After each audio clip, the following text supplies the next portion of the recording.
Muy buenas a todos. Hace 2 años, un grupo de estudiantes, un grupo de compañeros nos reunimos y nos preguntamos por qué no existía una asociación que promoviera la divulgación, la investigación, el desarrollo y la implementación de energías renovables en la universidad. Sobre todo en esta universidad que en sus enseñanzas siempre aboga por conocimientos de vanguardia en este sector. Y fue hace 2 años que nació GreenTech Students. Muy buenos días, yo soy Marcelo Fábrega, soy el presidente de GreenTech Students. GreenTech Students es la Asociación de Energías Renovables de la universidad. Somos un grupo de estudiantes que tenemos varios objetivos. Uno de ellos esperamos cumplirlo hoy, que es la divulgación. Pero además de la divulgación tenemos otros objetivos. Creemos fielmente que nuestra etapa en la universidad no se va a quedar simplemente en las aulas, en los laboratorios, en los exámenes, en las notas. Queremos marcar un camino, queremos dejar una huella. Una huella para futuros estudiantes en el cual la investigación, la divulgación, la implementación, el desarrollo de las energías renovables en nuestro campus sea algo tangible. ¿Y por qué no más allá? Empezar dándole las gracias por asistir el día de hoy, darle las gracias a los ponentes que están aquí participando con nosotros, con este proyecto, con este sueño, que están aquí para enseñarnos, para mostrarnos sus conocimientos de lo que los apasiona. Muchas gracias.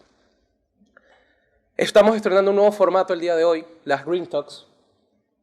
Vamos a hacer 2 Green Talks al año, una en cada cuatri, y nos pareció idóneo, nos pareció ideal empezar con la energía nuclear. La energía nuclear no es una energía renovable, pero es una energía verde, según la Unión Europea. Eso lo veremos hoy. Y estamos muy agradecidos de que estén aquí hoy. De antemano darles las gracias a todos los participantes, todos los miembros de GreenTech, porque por su esfuerzo hoy estamos reunidos aquí. Esperamos que el evento que vamos a disfrutar hoy, todos podamos aprender algo nuevo, podamos escuchar un punto de vista distinto. Muchas gracias por estar aquí el día de hoy y empecemos con el evento.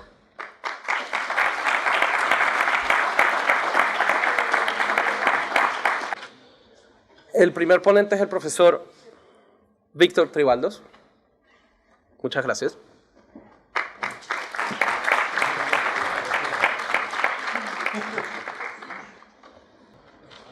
Buenos días a todos. ¿Se me escucha bien o me tengo que acercar al micrófono? Yo creo que se me escucha bien. Bueno, la primera charla de la mañana de hoy está relacionada con el tema de la fusión termonuclear. Yo soy profesor del Departamento de Física y voy a intentar convenceros de, primero, la importancia de la energía en nuestra sociedad y cómo la mayor parte de las veces que utilizamos energía no sabemos de dónde viene en última instancia.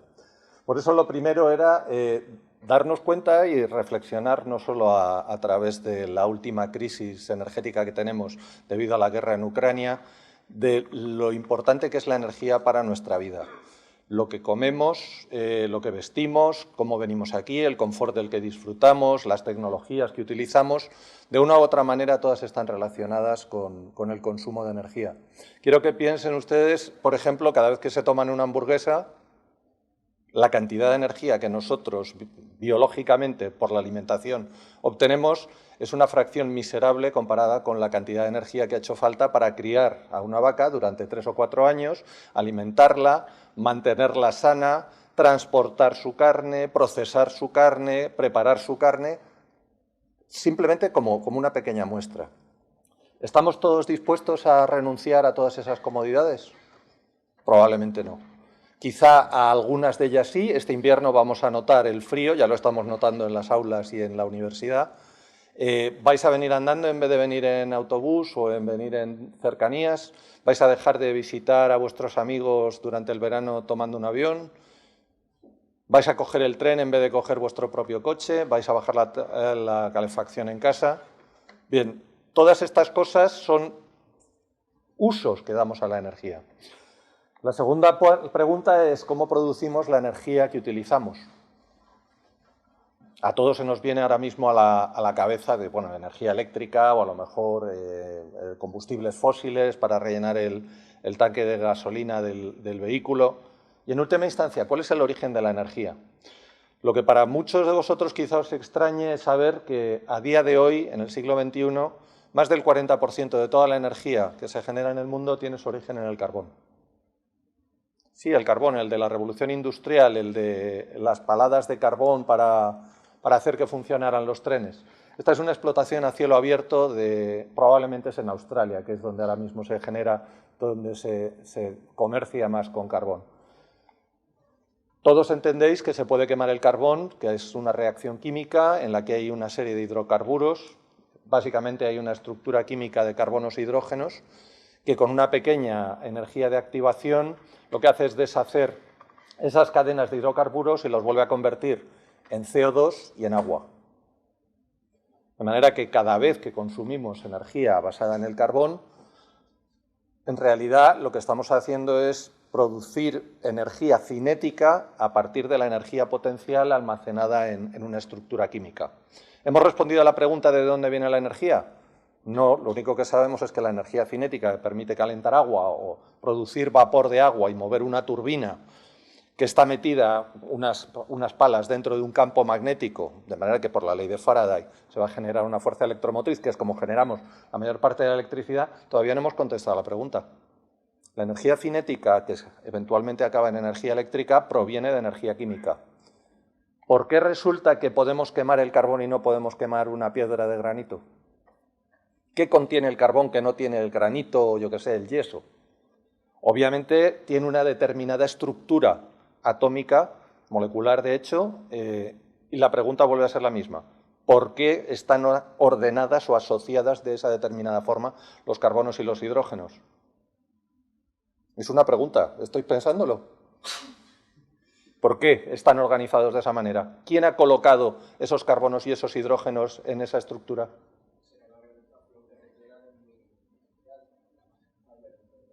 Sí, pero ¿por qué no todo se organiza en forma de carbón? ¿Por qué también hay granito? ¿Por qué hay yeso? ¿Por qué hay...? ¿Qué es el carbón? ¿Sí? ¿Perdón? Son restos orgánicos.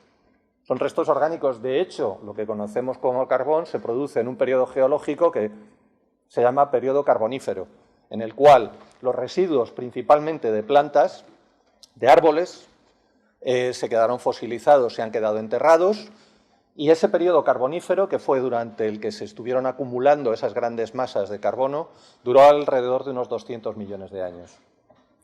200 millones de años que las plantas utilizaron para secuestrar el CO2 que había en la atmósfera y fijarlo en su propia estructura, que se ha quedado enterrada y que nosotros los humanos hemos vuelto a sacar otra vez a la atmósfera en los últimos 200 años. No 200 millones de años, no, desde la revolución industrial. Acabamos de quemar en 200 años lo que las plantas tardaron cerca de 200 millones de años en enterrar. Hemos terminado ya, entonces, como viene de las plantas, se ha acabado. ¿De dónde sacan la energía las plantas como para generar el carbón? Capturan el CO2 de la atmósfera, utilizan agua, probablemente del suelo, y la convierten ¿en qué? En madera, en árbol, que eventualmente se convierte en cartón. ¿De dónde han sacado las plantas la energía? ¿A través de qué reacción? La fotosíntesis. De manera que cada vez que quemamos a día de hoy carbón, en última instancia la estructura atómica se debe a que ha habido un ser biológico, las plantas, que con la energía del sol consiguieron capturar ese hidrógeno y ese oxígeno que estaba en el CO2, mezclarlo con el agua y formar una materia. Todavía hay gente que piensa que lo que acabamos de hacer en 200 años, que es devolver a la atmósfera cómo estaba la Tierra hace 200 millones de años, no va a tener ningún impacto. Es más que evidente que va a tener un impacto. ¿Quiere eso decir que vamos a poder subsistir como especie? Probablemente los humanos no, la vida en la Tierra va a continuar, igual que continuó cuando había plantas. ¿Entendéis cuál es el problema? Esto es lo que estamos haciendo nosotros. Y en última instancia la energía del carbón viene del sol. Si os pregunto, por ejemplo, ¿de dónde viene la energía del petróleo? Rápidamente todos habéis hecho la conexión. El petróleo viene de una serie de descomposiciones de materias orgánicas en determinados estratos geológicos y ya estáis viendo las plantas ahí, ¿verdad? Y ya estáis viendo toda la fotosíntesis y estáis viendo que cada vez que utilizáis 1 litro de gasolina para vuestro coche, en realidad estáis utilizando un coche con energía solar. Hay vectores energéticos que han estado de por medio, pero obviamente de lo que estamos hablando es de lo mismo. ¿Qué ocurre en el caso del gas? Bien, distintas plantas, distintas épocas, distintos materiales, pero en última instancia toda la energía que está almacenada en el gas que hay hoy en día en el mundo, una fracción importante en Rusia, tiene su origen nuevamente en las plantas y en el sol. ¿Veis aquí las plantas? La pregunta que os voy a hacer es la misma. Claramente tenéis una energía potencial del agua en la parte de arriba de la presa, que se convierte en energía potencial energía cinética en la parte de abajo de la presa. En la parte de abajo de la presa vamos a colocar una serie de aspas que van a estar metidas dentro de una estructura de campo magnético, de manera que van a rotar una serie de loops dentro de un campo magnético por la acción mecánica de la energía cinética del agua y vamos a producir electricidad. Bien. Obviamente la electricidad viene de energía cinética y viene de energía potencial. ¿Por qué tiene energía potencial el agua en la presa, en la parte de arriba? Obviamente alguien ha tenido que subir el agua desde el mar hasta la parte de arriba de las montañas y se ha acumulado y hay ríos y obviamente es la evaporación. Luego nuevamente esta es una energía renovable en el último sentido de que viene del sol. ¿Qué ocurre con el viento?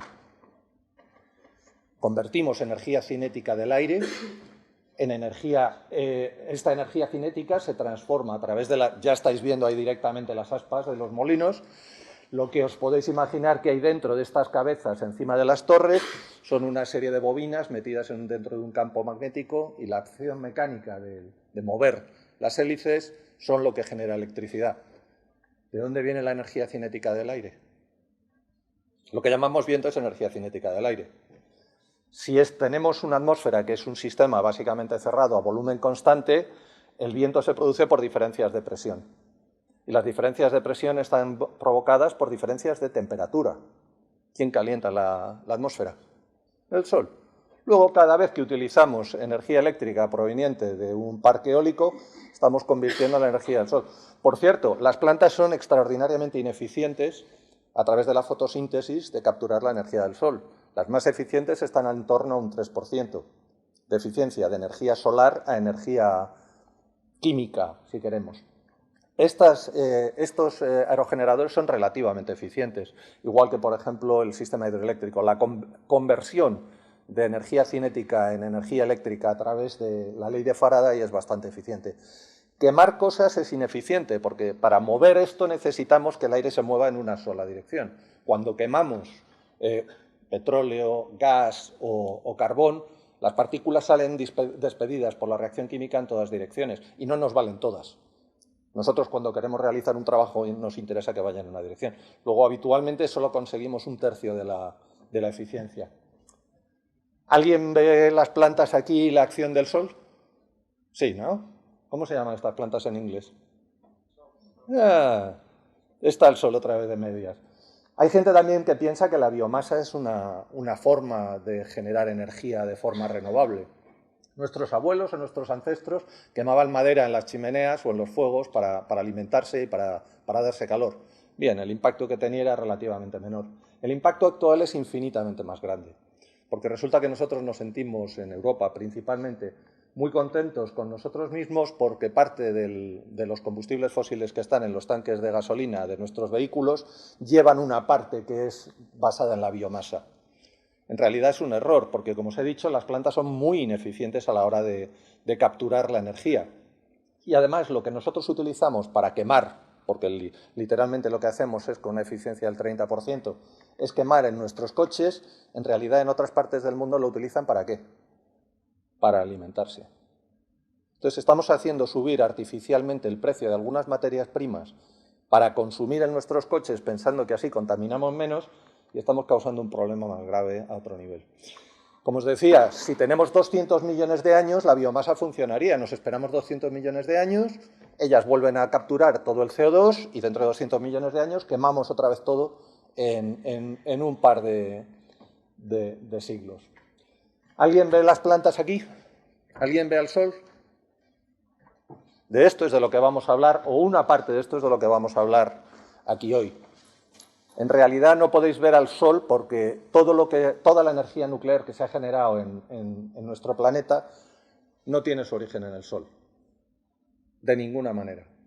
Sin embargo, sí que tiene su origen, ¿sabéis dónde? en estrellas. El Sol es una estrella de segunda generación, no es de primera generación.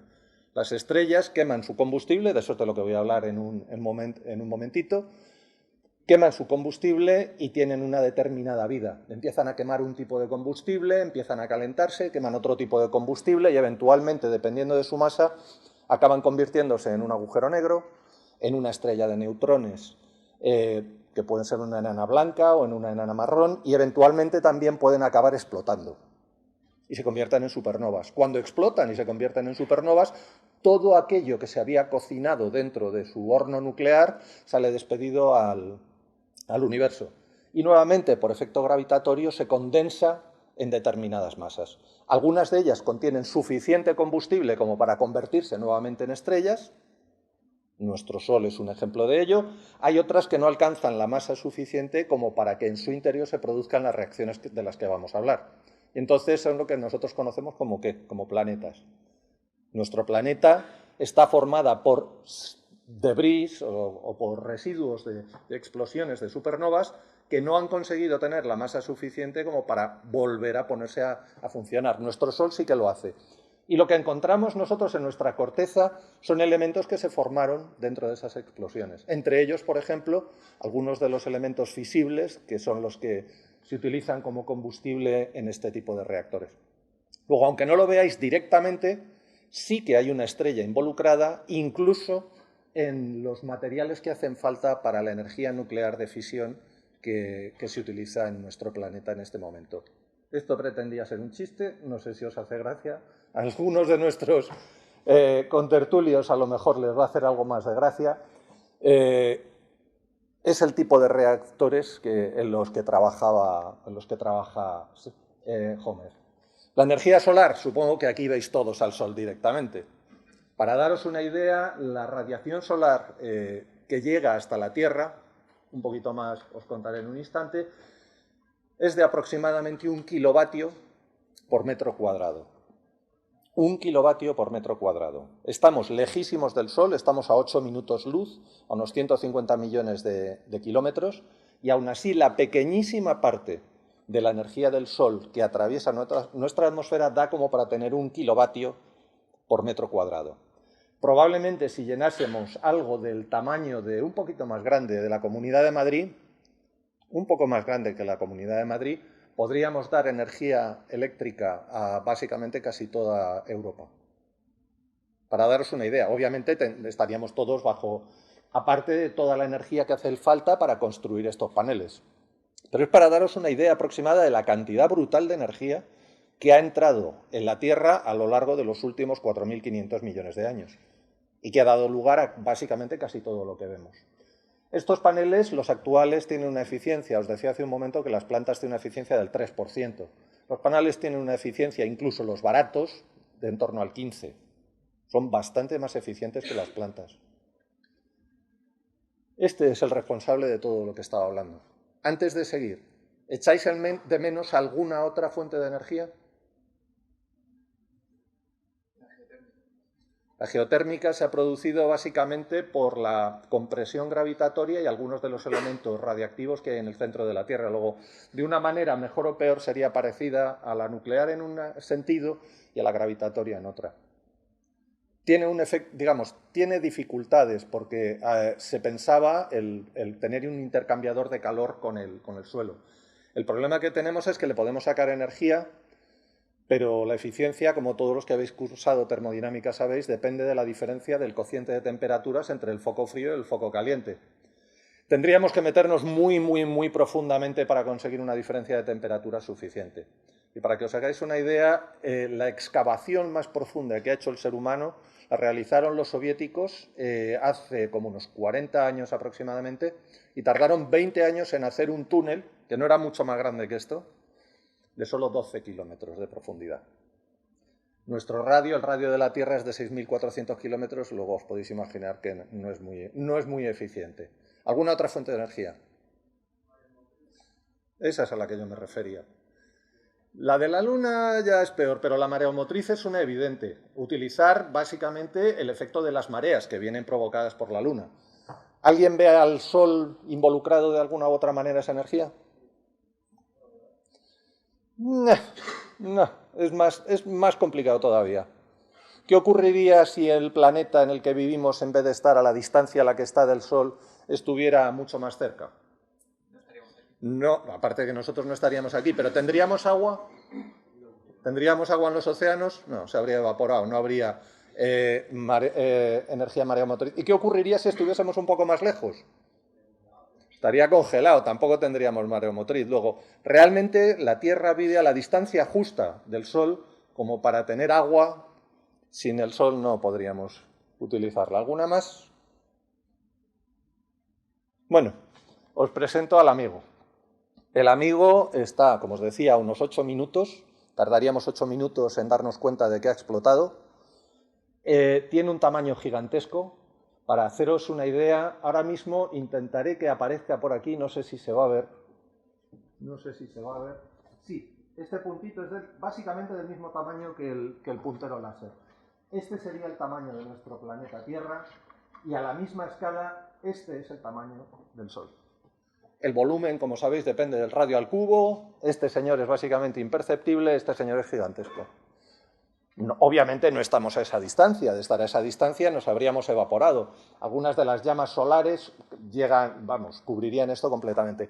Para haceros una idea, si este fuese el tamaño del Sol, la Tierra estaría colocada aproximadamente en la puerta del Sol. Esa es la distancia a la que estamos. Pues fijaros lo que está generando el Sol como para que el pequeñísimo ángulo sólido que subtiende una cosa tan pequeña a una distancia tan grande dé 1 kilovatio por metro cuadrado y haya sido la fuente de energía que hemos utilizado en nuestro planeta durante toda su existencia. Bien, pues entonces la pregunta ya está clara. ¿Qué es lo que se está quemando en el Sol? Porque si todas las energías tienen de una u otra forma su origen en el Sol, deberíamos saber qué es lo que se quema en el Sol. Lo que da energía al Sol son reacciones nucleares. No tienen que ver con electrones en las capas altas de algunos átomos, sino que tiene que ver con la estructura íntima del núcleo de dentro de los átomos. ¿Qué es lo que sabemos? Pues bien, aproximadamente a mediados, cuando la revolución de la mecánica cuántica en el siglo XIX, se propuso que sería posible encontrar o generar energía a base de la unión de isótopos ligeros del hidrógeno. Muy poco después se realizaron experimentos, daros cuenta que pasan 3 años básicamente hasta que se realizan esas pruebas en el laboratorio y se encuentra que efectivamente se pueden dar esas reacciones y que generan mucha energía. No mucho más tarde, Hans Bethe muestra, pues, daros cuenta que estamos hablando de 6 años, que probablemente eso es lo que ocurre dentro de las estrellas y ese es el motivo por el que brillan nuestras estrellas. Claramente, el primer uso de casi cualquier tecnología, todos sabéis cuál es, que es matar al enemigo, ir al pueblo del vecino, quitarle la mujer, quitarle la comida. Pues bien, una vez que descubres que tienes una fuente de energía, el primer uso que se le da a esa tecnología, ¿cuál es? Dar por saco al prójimo. Sobre todo si además estás en medio de una batalla o de una guerra contra otro prójimo, pues vamos, lo primero que se te ocurre es intentar utilizarlo. Y dentro incluso del proyecto Manhattan, que va a utilizar lo que sí que se conociera, que era la energía de fisión, ya se comienzan a realizar estudios de fusión termonuclear. Debido a un error, muy poco después, daros cuenta de la escala de tiempo, muy poco después se consigue la primera fusión termonuclear en una bomba. Y digo que es por casualidad, porque lo que estaban buscando estos señores era reducir la velocidad de los neutrones que se estaban escapando durante los primeros pasos de la explosión de una bomba de fisión, y para eso ellos sabían que el deuterio era un buen moderador neutrónico. Con lo cual no se les ocurrió otra cosa que dentro de una bomba de fisión poner deuterio. Y efectivamente, retrasó la velocidad y aumentó la temperatura de la explosión de fisión. Pero es que además consiguió que se fundieran los átomos, los núcleos de deuterio. Con lo cual, tenían pensado una determinada cantidad de explosión y se les fue de las manos y consiguieron una explosión varias veces más grande. Ni que decir tiene que hubo gente herida, se destrozaron historias, hubo un barco de pescadores japoneses que se supone que estaba lejos de la explosión, que acabaron todos contaminados y se murieron al poco tiempo, o sea, desgraciado. Cuando se dieron cuenta de cuál era el motivo que había ocurrido, entonces sí, ya lo hicieron a posta. Fijaros lo que tardaron en hacerlo. Las bombas actuales termonucleares de fisión, fusión, fisión, utilizan como trigger, como disparador, como detonador de las bombas de fusión, bombas de fisión. Y esta es una imagen de lo que consiguieron en el año 51. ¿Os habéis dado cuenta? Desde el año 29 al 51 apenas pasaron unos pocos años para conseguir liberar la energía. El problema, obviamente, es que nosotros no estamos interesados en utilizar la energía de esta manera. Esto es incontrolable. Nosotros lo que queremos es utilizarlo de forma controlada. Y ahí es donde comienzan los problemas. ¿Qué es lo que intentamos hacer? Pues no exactamente las reacciones que tienen lugar en el Sol, sino unas que son un poquito más sencillas. Intentamos realizar aquí, de forma controlada en la Tierra, reacciones de fusión en las que se involucra los isótopos más ligeros del hidrógeno, que son el deuterio y el tritio. Cuando estas partículas se acercan lo suficiente, tiene lugar una reacción nuclear y se produce un neutrón y un núcleo de helio. Y se libera una cantidad enorme de energía en forma de energía cinética. Los resultados de estas dos partículas van muy rápido. Eventualmente, si consigues pararlas, calentarás agua, el agua producirá vapor, lo metes dentro de una turbina, resulta que hay un campo magnético, hay unas bobinas, hay un campo magnético, se ponen a girar y producen electricidad. Esa es en última instancia la idea. Dificultades, todas las que se os imagine, porque si desde el año 51 que sabemos que esto genera energía hasta el 2022 no lo hemos conseguido, es que o somos muy tontos, que también es posible, o a lo mejor es que es difícil. Y realmente es que es difícil, es muy, muy difícil. ¿Por qué se genera energía? Porque distintas asociaciones de núcleos dentro de la estructura de la tabla periódica tienen distintas energías de enlace. Lo que acaba ocurriendo es que el elemento que es más estable por nucleón está en torno al hierro. Una energía de... Estos son megaelectronvoltios, que son 1.000.000 de electronvoltios por cada una de las partículas. Lo que tenemos son reacciones de fisión cuando elementos que son muy grandes se rompen, liberan energía en esta dirección. Es posible fisionar o romper, produciendo energía, todos los elementos de la tabla periódica que estén más allá del hierro. ¿Qué es lo que ocurre? Que los que están muy cerca del máximo generan muy poca, los que están más alejados son los que generan más. Eventualmente, nosotros utilizamos estos elementos que son los que están más lejos en esa dirección en nuestras centrales de fisión. Pero como podéis ver, en esta curva también es posible ir cuesta arriba si nos encontramos elementos más ligeros. De hecho, si vamos desde el hidrógeno, desde el deuterio o el tritio en esta dirección, el salto que podemos conseguir es mucho mayor por nucleón que el que conseguimos en el otro extremo. Eso significa que hay un montón de energía disponible para ser liberada si somos capaces de ir en esta dirección. Lo que hemos hecho hasta ahora es ir en la dirección contraria. Ni que decir tiene que cuando te acercas al elemento hierro ya no hay ninguna reacción ni de fisión ni de fusión, no puedes conseguir nada. Esto es básicamente el tipo de energía que se libera en las reacciones nucleares cuando tenemos bombas o de fisión o de fusión. Ok, ¿qué es lo que realmente ocurre en el Sol? Ahora os pongo las ecuaciones que son las que alucináis y al final realmente es una cosa muy complicada. Hay 14 reacciones que están involucradas, unas que controlan a otras, unas se producen con una probabilidad muy alta, otras con una probabilidad muy baja, pero para que nos quedemos con las ideas claras, básicamente lo que ocurre en el Sol es que 4 protones se juntan entre sí para dar un núcleo de helio, una partícula, que esto es un fotón de alta energía, y un neutrino. El helio se queda, nuevamente, como tiene masa, constreñido dentro del Sol, con lo cual el Sol, a partir de hidrógeno, lo que genera es helio, y lo que expulsa fuera son neutrinos. ¿Sabéis lo que son los neutrinos? ¿No? Son partículas que no tienen carga eléctrica, que tienen una masa ridículamente pequeña y que apenas interaccionan nada más que a través de la fuerza nuclear débil. Con lo cual, literalmente, del orden de 10 a la 12 neutrinos os están atravesando por segundo ahora mismo a todos vosotros y ni os enteráis. ¿Qué es esto de aquí? Bueno, todo el que haya visto el Sol sabe que emite luz, ¿verdad? Pues este señor de aquí. Obviamente los fotones tienen una serie de procesos dentro del Sol que no tenemos tiempo para discutir, pero esto es lo que ocurre en una estrella como la nuestra y lo que ocurría en las anteriores. Cuando se consumen todos los protones, todos los hidrógenos, y las partículas alfa, los núcleos de helio, empiezan a fundirse y lo hacen a energía más alta. Después de fundir el helio, lo que se obtiene es carbono. Del carbono se pasa al neón, del neón al oxígeno, del oxígeno al silicio, del silicio al níquel y el níquel decae en el hierro, que es lo que os decía, todo acaba finalmente en el hierro. El problema está en que como el hierro ya no funde, por mucho que aumentes la temperatura de la estrella, llega un momento en el que aquello colapsa. Y ya os contaba que tienen las estrellas distintas formas de colapsar, o en agujeros negros o en explosiones. ¿Qué va a ser del Sol? Bueno, por la masa que tiene, por las características que tiene, probablemente se convierta en una enana. No va a acabar ni en un agujero negro y probablemente no va a explotar. Pero tampoco lo vamos a ver porque faltan como unos 4.000 millones de años, o sea que no importa demasiado. ¿Cuál es la reacción más sencilla, como os decía, que es la que intentamos realizar en los laboratorios en la Tierra? Aquella en la que se involucran al deuterio y el tritio, que son los isótopos del hidrógeno. Los dos tienen un tienen un protón y uno de ellos tiene un neutrón y el otro tiene dos neutrones. El problema no está en los neutrones. Los neutrones son el cemento nuclear que permite que se peguen.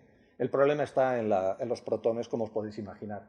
¿Por qué? Pues porque los protones están cargados positivamente y hasta los alumnos de primero sabéis que las partículas del mismo signo se repelen. Y no solo se repelen, sino que además se repelen proporcionalmente a sus cargas e inversamente proporcional a la distancia. Y ahí es donde está el problema. Nosotros necesitamos que estas cosas estén muy cerca, para que se dé la reacción nuclear. Pero antes de que consigan acercarse, tenemos que vencer la repulsión electrostática de Coulomb. Eventualmente, para que una sea más grande que la otra, la distancia tiene que ser muy próxima. Si tenemos suerte, pues bueno, empezáis a sumar partículas y efectivamente vais a tener un núcleo de helio y vais a tener un neutrón. La reacción que estamos buscando es esta, donde el deuterio y el tritio lo que hacen es generar un núcleo de helio y después un neutrón. El neutrón, por la equipartición de la energía, para aquel que le suene, se va a llevar la mayor parte de la energía en forma de energía cinética y el helio se va a llevar pues una cuarta parte aproximadamente. Este señor es una de los subproductos de la reacción. Como podéis ver, no es especialmente peligroso. Si conseguimos realizar estas reacciones, este elemento es del que se llenan los globos en los cumpleaños de los niños pequeños. O sea, no es muy peligroso. El neutrón sí que es más peligroso. Los neutrones no interaccionan gravitatoriamente, no interaccionan eléctricamente, se llaman neutrones, no tienen carga eléctrica. Y este señor sí que en principio es capaz de provocar daños en materiales. Daños que pueden hacer que un acero que es muy duro se reblandezca, pueden hacer que un cemento que es estructuralmente muy bueno se quede mal, pueden hacer que un aislante se convierta en conductor, que un conductor se convierta en aislante, que un elemento que no emite luz, que es transparente, se convierta en opaco. Los neutrones son una cosa muy desagradable. Y además resulta que la energía de nuestros neutrones es extraordinariamente alta. Lo que vamos a intentar nosotros es moderar es un poquito, quitarle la energía a este neutrón e intercambiar esa energía para, nuevamente, generar agua caliente, vapor de agua, moverlo dentro de una turbina y generar electricidad. ¿Cuál es nuestro problema? Bueno, se me olvidaba decir, ¿y de dónde sale el combustible? Porque resulta que si tú naces en Rusia tienes mucho gas o tienes mucho petróleo, pero si naces, por ejemplo, en Soria, pues no tienes gas, no tienes petróleo, no hay mucha gente, la vida está dura. Pues no importa, porque el deuterio y el tritio no se saca de ningún sitio, lo cual es malo, pero en realidad es muy bueno. Y el deuterio se puede sacar del agua. Para que os hagáis una idea, bastaría una botella de 1,5 litros, venga, 2 litros de agua, para tener todo el deuterio que haría falta para generar toda la energía que vosotros utilizaríais durante toda vuestra vida si se utilizara la energía de fusión. Hay suficiente agua en el mundo como para que hubiera energía indefinidamente para casi cualquier civilización venidera. ¿Por qué decía que el tritio no existe, pero es bueno que no exista? El tritio se descompone. Eso de 2 neutrones y un protón no es muy estable. Y entonces en la Tierra es imposible encontrar tritio. ¿Eso es malo? Bueno, a medias. Si es muy radiactivo y es muy activo, mejor que no exista, ¿no? Pero entonces necesitamos crear eso para hacer reacciones de fusión. Bien, pues uno de los trabajos que le vamos a dar al neutrón que andaba por ahí es precisamente reaccionar nuclearmente con otros elementos, principalmente con litio, y generar tritio. De manera que un reactor de fusión termonuclear debería ser capaz de generar su propio combustible. El deuterio se saca del agua y el tritio se queda perfectamente concentrado dentro del propio reactor. Ok, ¿cuáles son nuestros problemas? Como os decía, imaginaros que ponemos al tritio fijo y queremos lanzar al deuterio contra el tritio. Cualquiera que haya estudiado un poco de electromagnetismo sabe que hay un campo eléctrico que depende y que va a dar una fuerza inversamente con la distancia elevada al cuadrado. Eso significa que hace falta una fuerza pequeñita para acercarlos lejos, pero que cuando se intentan poner muy cerca, la cosa se pone tiesa. Nuestro problema, hay que conseguir empujarlo lo suficiente como para que se caiga en ese hoyo. Ese hoyo es el potencial nuclear, esquemáticamente como si fuera una especie de cuadrado. La física que hay aquí es la física nuclear, es la física de la mecánica cuántica. Tenemos la física clásica, que es la que hemos estudiado todos aquí en la escuela, que tiene que ver con los campos eléctricos. ¿Cuál es el trabajo que tenemos que hacer? Pues bien, tenemos que acercarlos hasta ¿qué distancia? Unos 10 a la menos 15 metros. Claro, imaginaros en la ley de Coulomb poner en el denominador 10 elevado a la menos 15 elevado al cuadrado. La fuerza va a ser terrorífica. Bien, pero podemos calcularla. De hecho, todos hemos aprendido a calcular el trabajo, que es la integral de la fuerza por la distancia. Escribimos la fuerza como la carga por el campo eléctrico, hacemos un poquito de cálculo y efectivamente depende de la diferencia de potenciales, como todo el mundo sabe. También conocemos que la integral que acabamos de hacer es básicamente el área debajo de la curva. Eso es lo que nos cuesta a nosotros ponerlos cerca. Eventualmente, si el área de esta cosa verde es más grande que el área azul, generamos energía. Si el área de esta parte azul es más grande que la de la parte verde, gastamos nosotros nuestra energía y no conseguimos más energía que la que hemos involucrado. Ni que decir tiene que en el caso de estas reacciones nucleares, este área de color verde es mucho más grande que la parte azul. Por lo tanto, vamos a intentar sacar energía. Utilizamos la conservación de la energía para saber a qué velocidad tenemos que disparar una partícula contra la otra para conseguir acercarlas hasta 10 a la menos 15 metros.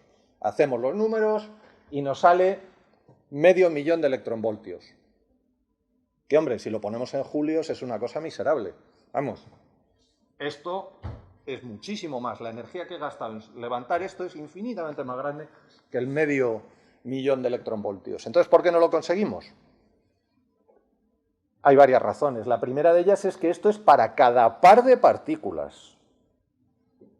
Hace un momento os decía, si yo invierto esta energía en que se acerquen y después consigo 14 megaelectronvoltios, hombre, he sacado un factor 30 y tantos.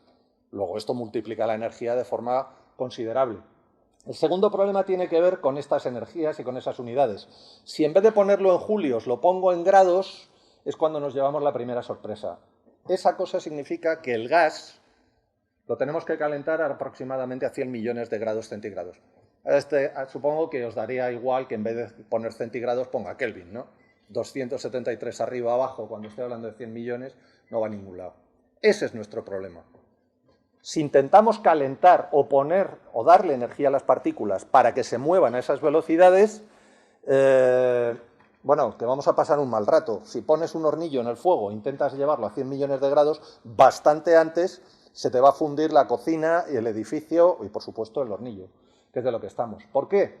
Porque, nuevamente, la energía de enlace de los electrones dentro de los elementos es del orden de 10 electronvoltios. Y nosotros necesitamos 500.000 de electronvoltios. Eso significa que lo que nos vamos a encontrar no es hidrógeno. Vamos a tener al electrón por un lado y al protón por otro lado. Vamos a tener un gas raro, un gas eléctrico. Un gas donde tengo la misma cantidad de protones que de electrones, pero donde en realidad las partículas, mirado en global, parece que son neutras, pero tienen actividad eléctrica. Y se repelen todas con todas y se atraen todas con todas. Es un sistema físico complejo. Ni que decir tiene que las energías del orden de los electronvoltios son las que tienen que ver con la química. Así pues, ¿qué es lo que vamos a hacer? Necesitamos confinar y tener juntos durante suficiente tiempo a estas partículas a 100 millones de grados para que tenga lugar la reacción. ¿Problemas? Muchísimos. ¿Dónde se consigue que estén suficientemente cerca? Por ejemplo, en las estrellas. Claro, Todas las partículas tienen masa y no pueden escapar de una cosa tan grande como es el Sol. Si estás en un planeta más pequeño, la gravitación no es suficientemente grande como para evitar que se te escapen. Eso funciona en las estrellas. ¿Qué otra forma hay de intentar que esas partículas se acerquen lo suficiente? Porque si después de invertir energía en que las partículas se acerquen, realmente en vez de conseguir la reacción de fusión, lo que tenemos es que se vuelven a alejar, se repelen, claro, esas partículas energéticas van a acabar pegando en nuestro reactor, en nuestro contenedor, y pueden eventualmente quemarlo. Y eso es lo que nosotros no queremos. Con el sistema de confinamiento inercial lo que se hace es básicamente eso, se dirigen grandes masas de partículas, bueno, más grandes, en realidad son pequeños pellets, pequeños perdigones, se calientan con una onda, una shockwave de compresión, intentando que las partículas no se puedan escapar. Y para eso se utilizan sistemas con grandes láseres o con grandes fuentes de energía. Yo de lo que voy a hablar es del confinamiento magnético y va a ser muy breve porque vais a ver enseguida lo que ocurre. Tenemos un gas muy caliente y, como os he dicho, está formado por partículas cargadas. Sabemos que los campos magnéticos son buenos para que las partículas cargadas hagan lo que nosotros queremos. El plasma es el estado en el que están el interior de las estrellas. Son sistemas neutros, pero que tienen partículas cargadas, un montón de partículas cargadas. Esto es eventualmente lo que ocurriría si intentamos calentar dentro de un contenedor, en este caso lo he dibujado cilíndrico, un gas a 100 millones de grados. Una cuenta muy rápida te dice que en un microsegundo pierdes toda la energía. Tú estás gastando energía en calentar y en hacer que las partículas se muevan rápido y en una millonésima de segundo toda la energía ha ido contra el contenedor. Te va a quemar el contenedor, te va a destruir el chisme y se acabó lo que se daba. Por cierto, un microsegundo es el tiempo que pasa desde que se abre el semáforo hasta que te pita el tío de atrás. O sea, para que os hagáis una idea. Es muy corto. Sin embargo, si colocamos un campo magnético, nosotros sabemos, vamos, todos deberíamos saber que existe una fuerza de Lorentz que actúa en la dirección perpendicular, de manera que nuestras partículas se dedican a dar vueltas en torno a la línea de campo. La distancia que podemos conseguir es muchísimo más corta, con lo cual no se acercan al contenedor. Podemos conseguirlo con estructuras magnéticas de tipo solenoidal como esta. ¿Problema? Claro, las partículas no se van contra los laterales, pero se escapan por los dos extremos del sistema. No podemos permitir que se escapen de los lados del sistema, porque directamente para conseguir las condiciones de fusión tendríamos que construir un reactor de 1000 kilómetros. Y claro, 1000 kilómetros de aquí a París pues no parece muy razonable. Eventualmente, cualquiera se le ocurre que si las partículas se escapan por los extremos, ¿qué es lo que tenemos que hacer? Taponar los extremos. ¿Cuál es la mejor forma de taponar los extremos? Juntarlos. Juntarlos. Efectivamente, la idea es intentar hacer estructuras de campo magnético con esa forma. ¿Por qué? Porque con nuestra idea naif, pues bueno, las partículas van a seguir dando vueltas y eventualmente tendrán la oportunidad de colisionar entre ellas, de generar una reacción nuclear y nosotros, con los neutrones, conseguiremos generar electricidad. Esto es un solenoide toroidal. De manera que lo que necesitamos es leche o agua y donuts para conseguir energía. Estos son distintas estructuras de campo que se pueden generar y hay dos formas básicas de generarlas. Y yo creo que casi me voy a acabar aquí. A partir del año 51, recordáis las fechas, esa es cuando comenzaron a hacer investigación para bombas. Hubo dos líneas de pensamiento exactamente igual que hoy, después del telón de acero, una en la Unión Soviética, otra en Estados Unidos, que dieron lugar a los dos aparatos, los dos conceptos actuales de fusión termonuclear. Una utiliza una corriente dentro del propio plasma, la otra genera todos los campos magnéticos necesarios para hacer una trampa y que no puedan escaparse las partículas. Muy brevemente, dependiendo de cómo se genera el campo magnético, se puede tener o una corriente dentro del sistema o bobinas externas. Unas dan lugares a máquinas toroidales simétricas, como son los tokamaks, otro da lugar a máquinas enrevesadas, complicadas, con estructuras y con bobinas muy complejas.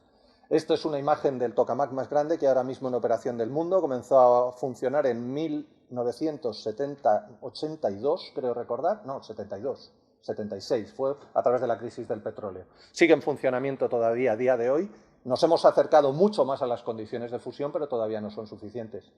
Esta es una imagen del interior, obviamente he superpuesto dos para que se viera. Contrariamente a lo que pensáis, cuanto más caliente es el gas, más transparente es. Solo en la zona que está cerca de tocar las paredes se emite luz. Esa es una medida de cómo funciona. La máquina es grande, es bastante grande, pero después de las primeras reacciones con deuterio y con tritio, los neutrones se han anclado en alguno de los elementos metálicos y lo que han provocado es que ya los seres humanos no puedan entrar directamente dentro de este dispositivo. Y aunque es difícil verlo, aquí hay un brazo robótico gigantesco que es el que se encarga de hacer las manipulaciones en el interior de la máquina. ¿Cuál es el futuro? Bueno, el futuro, al menos en esta línea de investigación, es el ITER, es una máquina que se está terminando de construir en el sur de Francia. Tiene unas dimensiones generosísimas, es difícil verlo, pero aquí hay un señor, de manera que comparado con eso, esto tiene del orden de 8 metros y el radio del toro sería aproximadamente de 6 metros. Esto es una mejor imagen, estas son algunas de las bobinas externas que controlan el sistema. Hace años yo mostraba esta imagen, esto es un sector de la cámara de vacío en la que está, con unos señores, desde hace ya años hay gente dentro. De manera que, para que os hagáis una idea de lo grande que es el sistema que se intenta fabricar. Y yo creo que lo voy a dejar aquí, tengo algunas imágenes espectaculares de cómo se construyen cosas, que os gusta la ingeniería, cómo se hacen bobinas tan gigantes, bobinas que tienen que ser superconductoras, toda la tecnología involucrada, pero me parece que os habéis llevado una idea aproximada de cuál es la dificultad y cuál es el interés que tiene esta fuente de energía. Muchas gracias. Vamos a hacer una pregunta, ya el comité escogió la pregunta. La hacemos y 5 minutos para responderla para pasar con la siguiente. Bien. La pregunta dice, la fusión nuclear lleva 70 años de desarrollo. Sí. Dada la emergencia energética global, ¿cuál sería la capacidad de implantación de esta tecnología, gigawatts por año? ¿Cuál es la mejor estimación en evolución de costes, euro por kilowatt por año, para la fusión nuclear?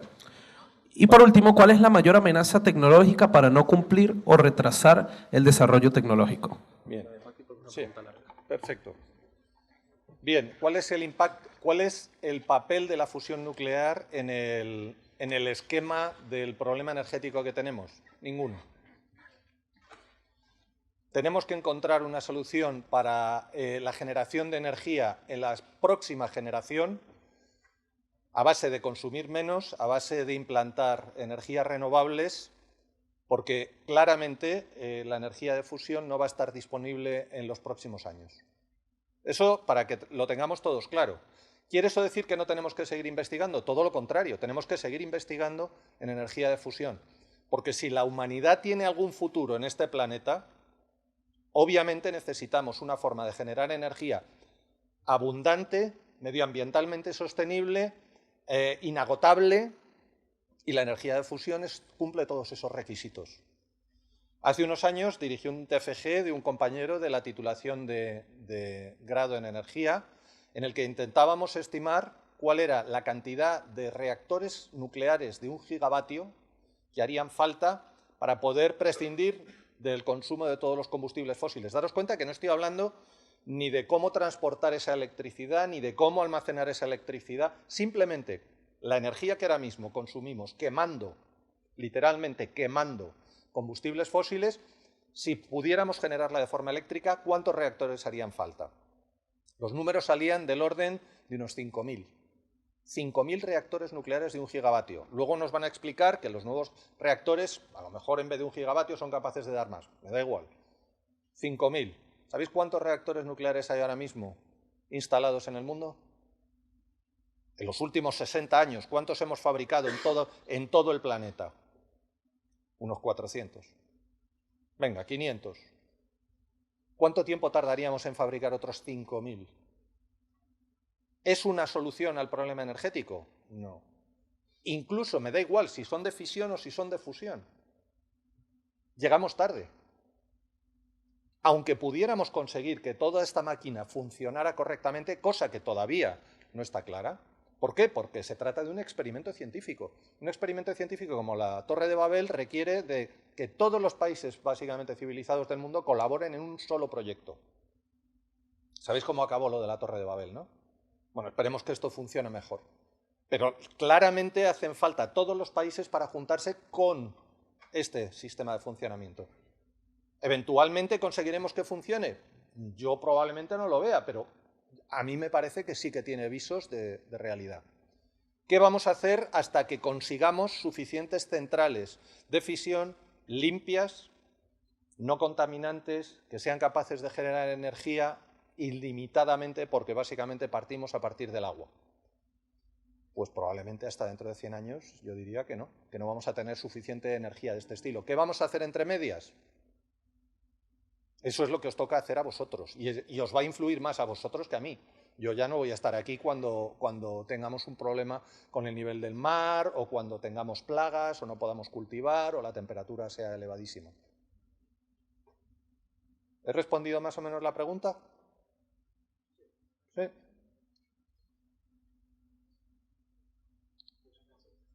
¿Alguna más? ¿No había más preguntas? ¿No? Fantástico. Genial. El siguiente ponente es el señor Ángel Peinados. ¿Vale? Hola, buenos días. Muchas gracias. En primer lugar, muchas gracias a GreenTech por la excelente organización y por haberme invitado. Y muchas gracias a vosotros que estáis aquí. Yo voy a hablar de fisión nuclear. Víctor ha hablado del tema de fusión. Yo voy a hablar de fisión. Y voy a hablar de los reactores. La fisión es como los reactores que hay ahora mismo en operación en España, de los 7 reactores, ¿no? Son reactores de fisión. Y lo que voy a hablar ahora son de las nuevas tecnologías que hay para este tipo de reactores en el mundo. En cuanto a las perspectivas de la energía nuclear, este gráfico es de la Agencia Internacional de la Energía. ¿Y aquí qué tenemos? Pues tenemos que en lo que es el panorama para conseguir el cero neto, ¿no? Las cero emisiones de CO2 en el año 2050, pues en primer lugar lo que vamos a tener es una evolución de las energías renovables, ¿no? La solar y la eólica, para que prácticamente en el 2050 van a ser el 90% de la energía generada, y luego vamos a tener otra serie de energías. Si nos fijamos en este gráfico de aquí, que es el porcentaje de participación de cada una de las fuentes de energía en el mix mundial, vemos que lo amarillo es lo nuclear, y vemos que en el año 2050, pues lo dicho, vamos a tener casi todo renovable y vamos a tener vamos a tener un 10% aproximadamente de energía nuclear. Eso es lo que dice la Agencia Internacional de Energía. Que como vemos, tanto en la actualidad como en el año 2030 como en el año 2050 se va a ir manteniendo este porcentaje. Si hablamos de las centrales nucleares que están ahora mismo en operación, tenemos 411 centrales nucleares. Y como vemos aquí, esta es la evolución a lo largo de los años y cómo se han ido desarrollando e implementando todas estas centrales. Lo que llama la atención en este gráfico es que el boom o el gran incremento en producción nuclear se produjo en los años 70, entre los años 70 y 90 del siglo pasado. Y luego, posteriormente, hemos mantenido la cantidad de reactores nucleares que hay en operación. Algunos se han parado, se han desmantelado y otros se han puesto en operación durante este periodo. Los reactores nucleares que hay en España, los 7 reactores que tenemos, se fabricaron o se instalaron durante esta época y en la actualidad tienen pues, aproximadamente unos 40 años. Si vemos las centrales nucleares en construcción, aquí tenemos dos fuentes de información que son similares y lo que llama la atención es que de los 33 reactores nucleares en construcción están siendo construidos principalmente en China, Corea, India, Emiratos y Rusia. ¿Qué tienen en común? Que son países en desarrollo. Y como son países en desarrollo, tienen un fuerte incremento de su demanda energética y necesitan una gran diversidad en cuanto a sus fuentes de energía. Y por eso están apostando por la energía nuclear, al igual que por otras muchas fuentes de energía.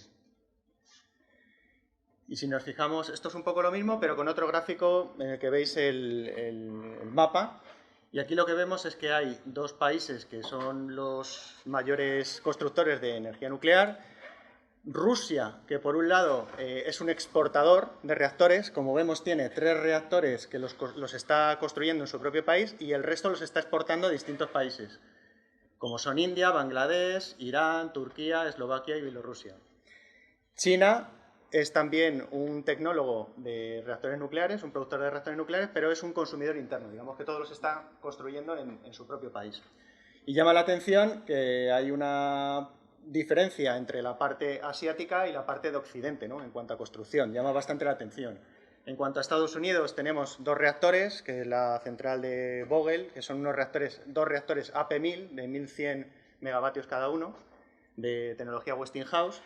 Tenemos en Reino Unido la central de Hinkley Point C, que son 2 reactores EPR de 1600 megavatios cada uno, es tecnología francesa.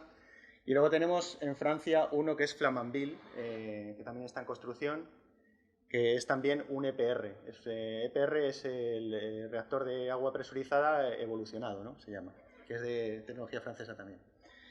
En cuanto a Occidente, algo se está moviendo en Occidente, porque, por ejemplo, en los últimos meses Francia ha anunciado que quiere construir 6 EPR. De hecho, las últimas noticias son que van a necesitar entre 10.000 y 15.000 técnicos cualificados de aquí al 2030, ¿no? Entonces, bueno, tomad nota porque puede ser una buena posibilidad para echar currículums en Francia. Y luego, por otro lado, bueno, Hinkley Point C Reino Unido está anunciando también la construcción de 2 nuevos reactores en Sizewell C. Y luego, por otro lado, Estados Unidos y Canadá son los grandes potenciadores de los reactores modulares, que es de lo que vamos a hablar ahora con posterioridad, ¿no? Estos nuevos reactores que se van a desarrollar a partir de la próxima década. ¿Qué está pasando en Occidente? ¿Cuáles son las dificultades para construir centrales? Pues que, como habéis visto en el gráfico anterior, estas centrales se construyeron en los años 70 y 80. Y ha habido como unos 30 años en los que no se han vuelto a construir.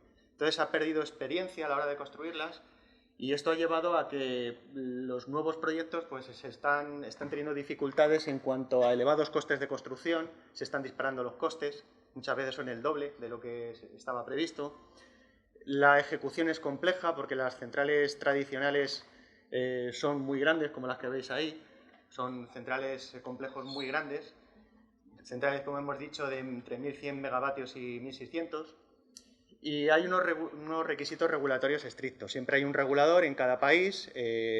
Aquí, por ejemplo, en España es el Consejo de Seguridad Nuclear, que hace una vigilancia y pide unos requisitos para que todo se haga de acuerdo a la ley, ¿no? Entonces, ¿qué se está haciendo en Occidente? Pues, aparte de esas centrales que os he comentado en la diapositiva anterior, pues se está prolongando y extendiendo la vida de las centrales actuales, ¿no? Entonces, como veis ahí en el gráfico este de queso, de los 83 reactores de Estados Unidos se han extendido su operación a 60 años, de los 40 iniciales a 60 años, y algunos incluso a 80 años. Esto es un ejemplo de la central de Vogtle 3 y 4, la que os he comentado antes, que está en Estados Unidos, la que se está construyendo, y es un poco lo mismo de antes, ¿no? Pues que es la primera central en 30 años y que está habiendo muchas dificultades, se están alargando los plazos de construcción y el presupuesto pues es bastante grande. Y ante esto, ¿qué es lo que ahora mismo se está cocinando? ¿Qué es lo que se está moviendo en Occidente? Lo que os he comentado sobre todo de Estados Unidos y Canadá. Pues la evolución hacia reactores modulares. Estos reactores modulares que quieren que estén operativos a principios de la próxima década. Y bueno, hay distintos reactores, que ahora vamos a hablar un poco más de ellos. Hay uno que es el Natrium, que quizá habréis escuchado, que es uno que está promoviendo Bill Gates. Gracias. Que está promoviendo Bill Gates. Y bueno, os voy a comentar un poco cómo son cada uno de los reactores. Bueno, los reactores modulares, ¿cuál es su principal característica? Pues que son reactores más pequeños. Son reactores que normalmente su potencia eléctrica es menor de 300 megavatios, frente a los 1.100 que hemos comentado antes de los reactores tradicionales. Y luego, por otro lado, lo que se intenta es mejorar técnicamente para abaratar sus costes de construcción y sus plazos de fabricación, para que se fabriquen de una manera más rápida. Y las 3 principales características de estos reactores son la modularidad, que ahora vamos a hablar qué es, la escalabilidad y la seguridad intrínseca de estos reactores.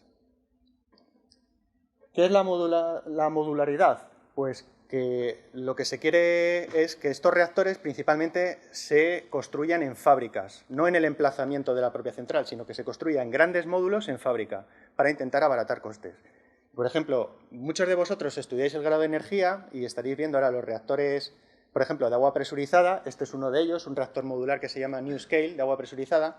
Y como habréis visto, hay unos lazos de recirculación, o sea, un circuito primario en el que hay generadores de vapor, hay un presionador, hay un reactor, hay un montón de tuberías. Todo esto lo que se quiere hacer es en un solo módulo, que es esto que veis aquí. Este módulo engloba todos esos componentes. Y ese es un módulo que es de un tamaño que se puede hacer en fábrica y directamente transportar al emplazamiento e instalarlo en su emplazamiento. Aquí veis, por ejemplo, que NuScale, en este caso, en esta versión está planteado para tener allí 6 reactores. Y esto directamente generaría el vapor que se mandaría a una turbina. ¿Ventajas que tiene esto? Reducción del tiempo de construcción. La fabricación o la construcción en fábrica siempre es más corta o es más fácil de hacer que enviando todos los componentes a una central y soldando allí, ¿no? Instalando. Se reducen costes de personal. Se permite una fabricación en serie, que todos los reactores sean iguales. Si los construyes en fábrica, los haces todos exactamente iguales. Y una reducción también de los costes de mantenimiento, porque tienes un solo componente. Ese es el que hace el mantenimiento, no a muchos componentes. Esto en cuanto a modularidad. Por eso se llama reactores modulares, ¿no? Que son módulos. Se quiere hacer su construcción o su fabricación en módulos. Escalabilidad. En vez de tener una central grande, tienes centrales chiquititas. Eso te permite un retorno de la inversión más rápido. ¿Por qué? Pues porque en el concepto tradicional tienes una planta que te dura 12 años su construcción y a los 12 años es cuando empiezas a producir. En este caso no. En este caso puedes tener una planta más chiquitita que a los 3 años ya la tienes produciendo. Y a los 3 años siguientes vuelves a tener otra. Y vas ya teniendo un retorno de la inversión. Se puede hacer una puesta en marcha progresiva. Y luego hay dos conceptos también bastante interesantes, y es que los reactores tradicionales son puramente para generar energía eléctrica, ¿no? Y estos reactores también están pensados para poner en sitios donde cerca de industrias que, por ejemplo, necesiten calor o hidrógeno y dedicarse a producir calor e hidrógeno, algunos de los módulos al menos. Entonces es más flexible. En cuanto al seguimiento de carga, las plantas tradicionales están pensadas para operar siempre al 100%, ¿no? Siempre a tope. Sin embargo, estas plantas pueden ser un buen complemento a las energías renovables, puesto que la energía renovable, como sabéis, va variando a lo largo del día y a lo largo de los meses en función de la climatología, y estos reactores permiten hacer un seguimiento de carga para poder acoplarse y, digamos, cubrir aquellas faltas de demanda o faltas que pueda tener la energía renovable, ¿no? Y luego tenemos la seguridad intrínseca. Son reactores que son seguros intrínsecamente, es decir, siempre evolucionan a un estado totalmente estable. Y para ello normalmente se construyen bajo tierra, que eso tiene ventajas en cuanto al blindaje y en cuanto a los requisitos sísmicos, ¿no? A los terremotos, son más estables si están bajo tierra. Tiene combustibles avanzados, estos combustibles son estables. Siempre, por ejemplo, cuando hay un aumento de temperatura en este combustible, tiende a reducir la reacción nuclear para que a su vez produzca menos calor y a su vez tenga menos temperatura, por lo tanto se equilibra y vuelve otra vez a su estado natural. Al ser reactores más pequeños se refrigeran más rápido, con pequeños repositorios de agua, o incluso se pueden refrigerar con el aire, con el ambiente. Y luego tienen sistemas de seguridad pasivos, que es una cosa bastante interesante, y es que no necesitan componentes activos, no necesitan bombas, ni necesitan, por ejemplo, suministro de una fuente eléctrica, ya que, por ejemplo, se pueden refrigerar o bien con un depósito por gravedad o bien mediante convección natural, ¿no? Sin necesidad de una bomba, por diferencia de densidades va circulando el refrigerante, sin necesidad de ninguna intervención humana. Y estos son, los reactores modulares se pueden distinguir por su refrigerante, ¿no? Se pueden diferenciar por su refrigerante. Cuando son refrigerados por agua tenemos estos que veis aquí, que son los más famosos. Tenemos este de General Electric, el BWRX-300, el NuScale, el Newark, que es el francés, que tiene 2 reactores en el mismo... 2 por 170 megavatios eléctricos. Este es el de Rolls-Royce para Reino Unido. Este es americano, de Holtec. Y luego tenemos uno muy interesante que, de hecho, ya se ha construido, que es ruso, es el Akademik Lomonosov, que es un barco, es una central nuclear flotante que tiene 2 reactores de 35 megavatios chiquititos y que directamente se ha construido y se ha enviado por barco, o sea, es un mismo barco que se ha enviado a la parte oriental de Rusia, donde se instala para sustituir, por ejemplo, a plantas térmicas, a centrales térmicas que se han quitado de operación o a centrales nucleares. Y luego tenemos otro tipo de reactores modulares, por ejemplo, los que se refrigeran por gas a alta temperatura, que tienen ventajas puesto que producen un refrigerante a 700-800 grados, frente al agua, que los reactores de agua anteriores solamente calientan a 300-400 grados, y estos se pueden utilizar para otros procesos, ¿no? 700-800 grados se puede utilizar para otros procesos que necesitan alta temperatura, procesos industriales.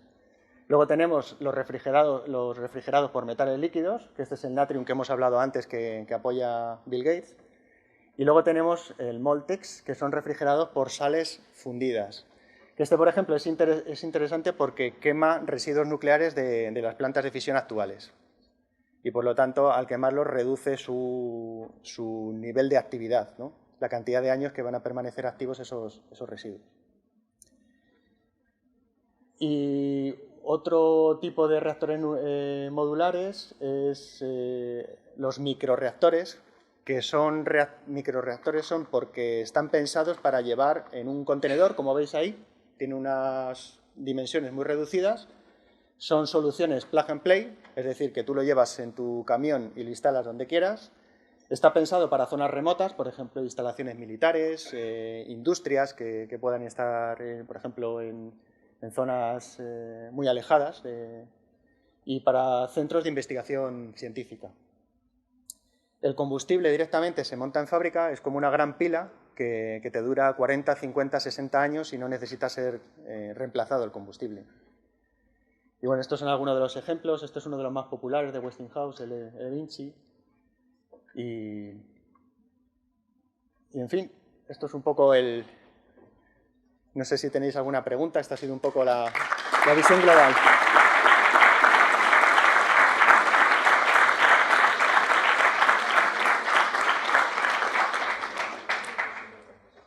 Hay una pregunta del público. La pregunta es, ¿ha hablado usted sobre la capacidad de modular la cantidad de energía que se está generando por medio de los reactores modulares? ¿Por qué en España la energía nuclear no tiene flexibilidad operativa? Bueno, los reactores nucleares tradicionales se pensaron y se diseñaron para, como he dicho antes, para estar siempre al 100% de potencia.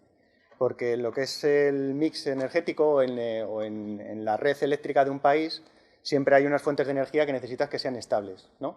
Son las energías que siempre tienes de base. Y la energía nuclear siempre se ha pensado como una energía que sea siempre de base, ¿no? Que esté en la base, que genere la base de la energía que se necesita, ¿no?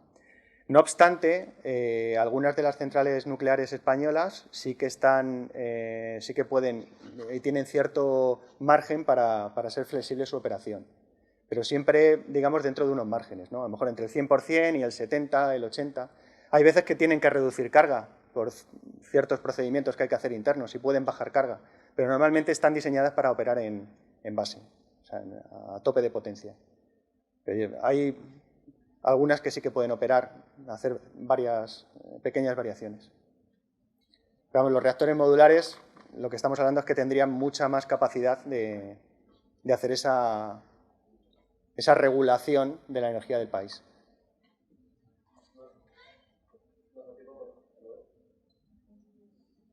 Nos da tiempo para otra pregunta.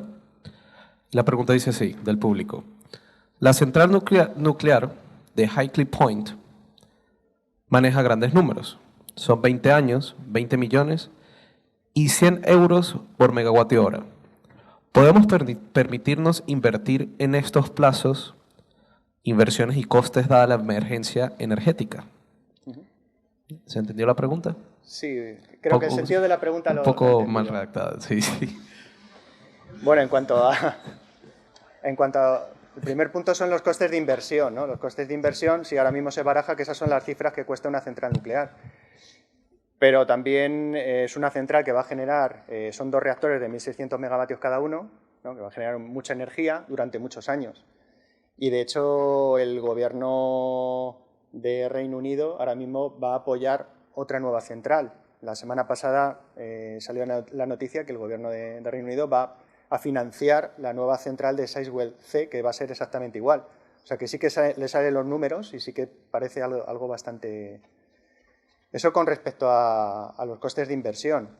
Luego, el precio del megavatio hora, que hablaban de 100, hay que tener en cuenta que ese precio tiene que competir con el precio de las renovables más almacenamiento energético, porque hay una cosa que no comenta la presentación y que es importante, que se necesitan fuentes de almacenamiento energético, no solamente son necesarias las renovables, y el almacenamiento energético es una cosa que ahora mismo no está desarrollado. Las baterías no es un almacenamiento energético masivo, solamente hay instalaciones de 50 a 60 megavatios en baterías. Un almacenamiento masivo de energía, lo único que existe son las presas, ¿no? El bombeo de las presas, no sé si más o menos conocéis la tecnología. Y en el futuro se tendrán que desarrollar nuevas fuentes de almacenamiento que tendrán un coste. Entonces, en comparación con renovables más almacenamiento energético, ese coste sí que es competitivo de una central nuclear como esa, de esas dimensiones.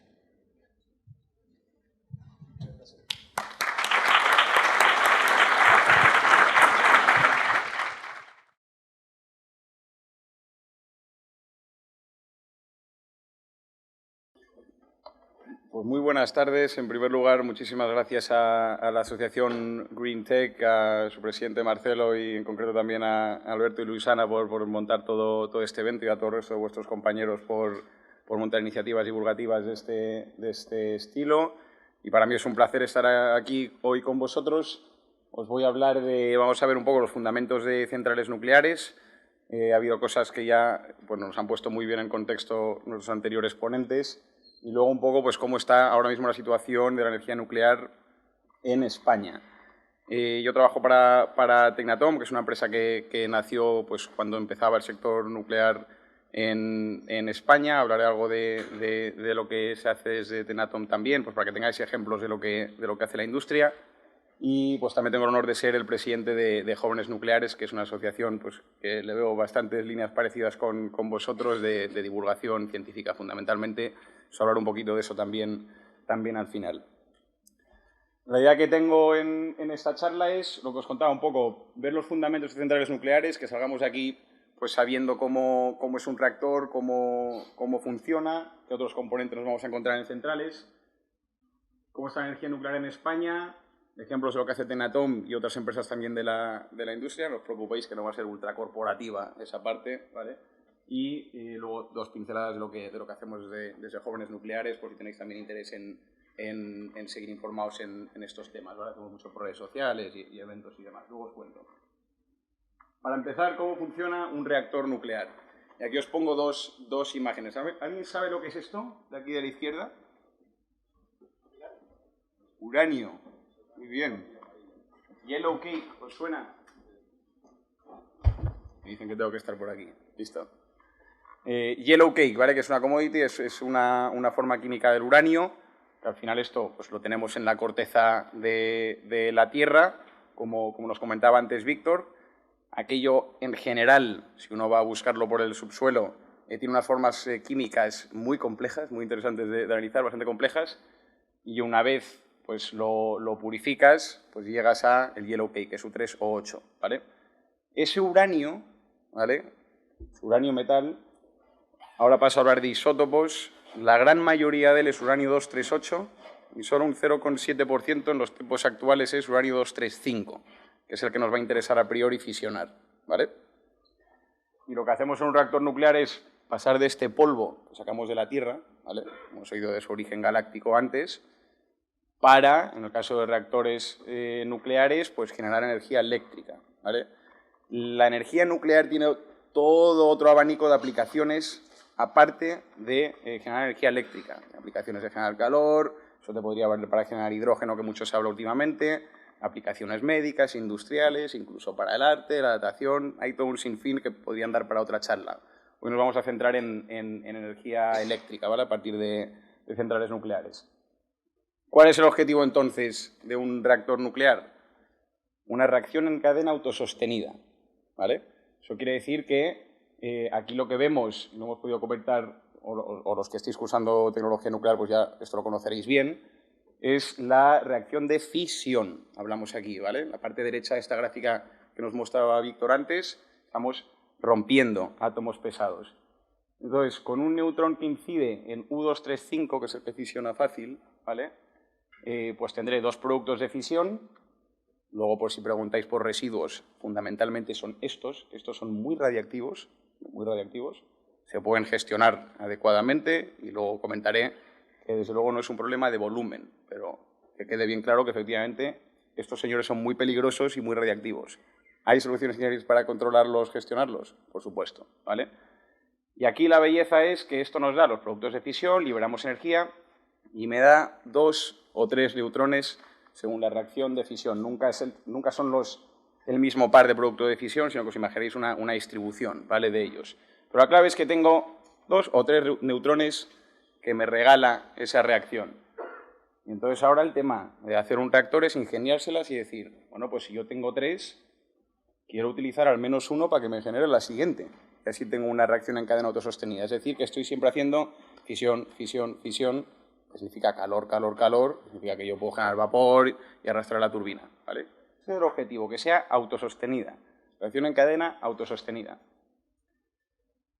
Esto que ponemos aquí como una explosión que parece un evento vigoroso, salen los productos de fisión con una energía cinética muy alta y en su frenado, en la matriz de combustibles donde generamos el calor, pues os imaginaréis, si os pregunto si estos productos de fisión y neutrones, ¿creéis que salen despacito de esa reacción o salen rápido?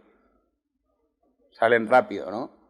Y ahora, vuelvo al comienzo. Este neutrón que lo vamos a hacer impactar contra el núcleo de uranio 235, nos interesará que impacte rápido o despacio.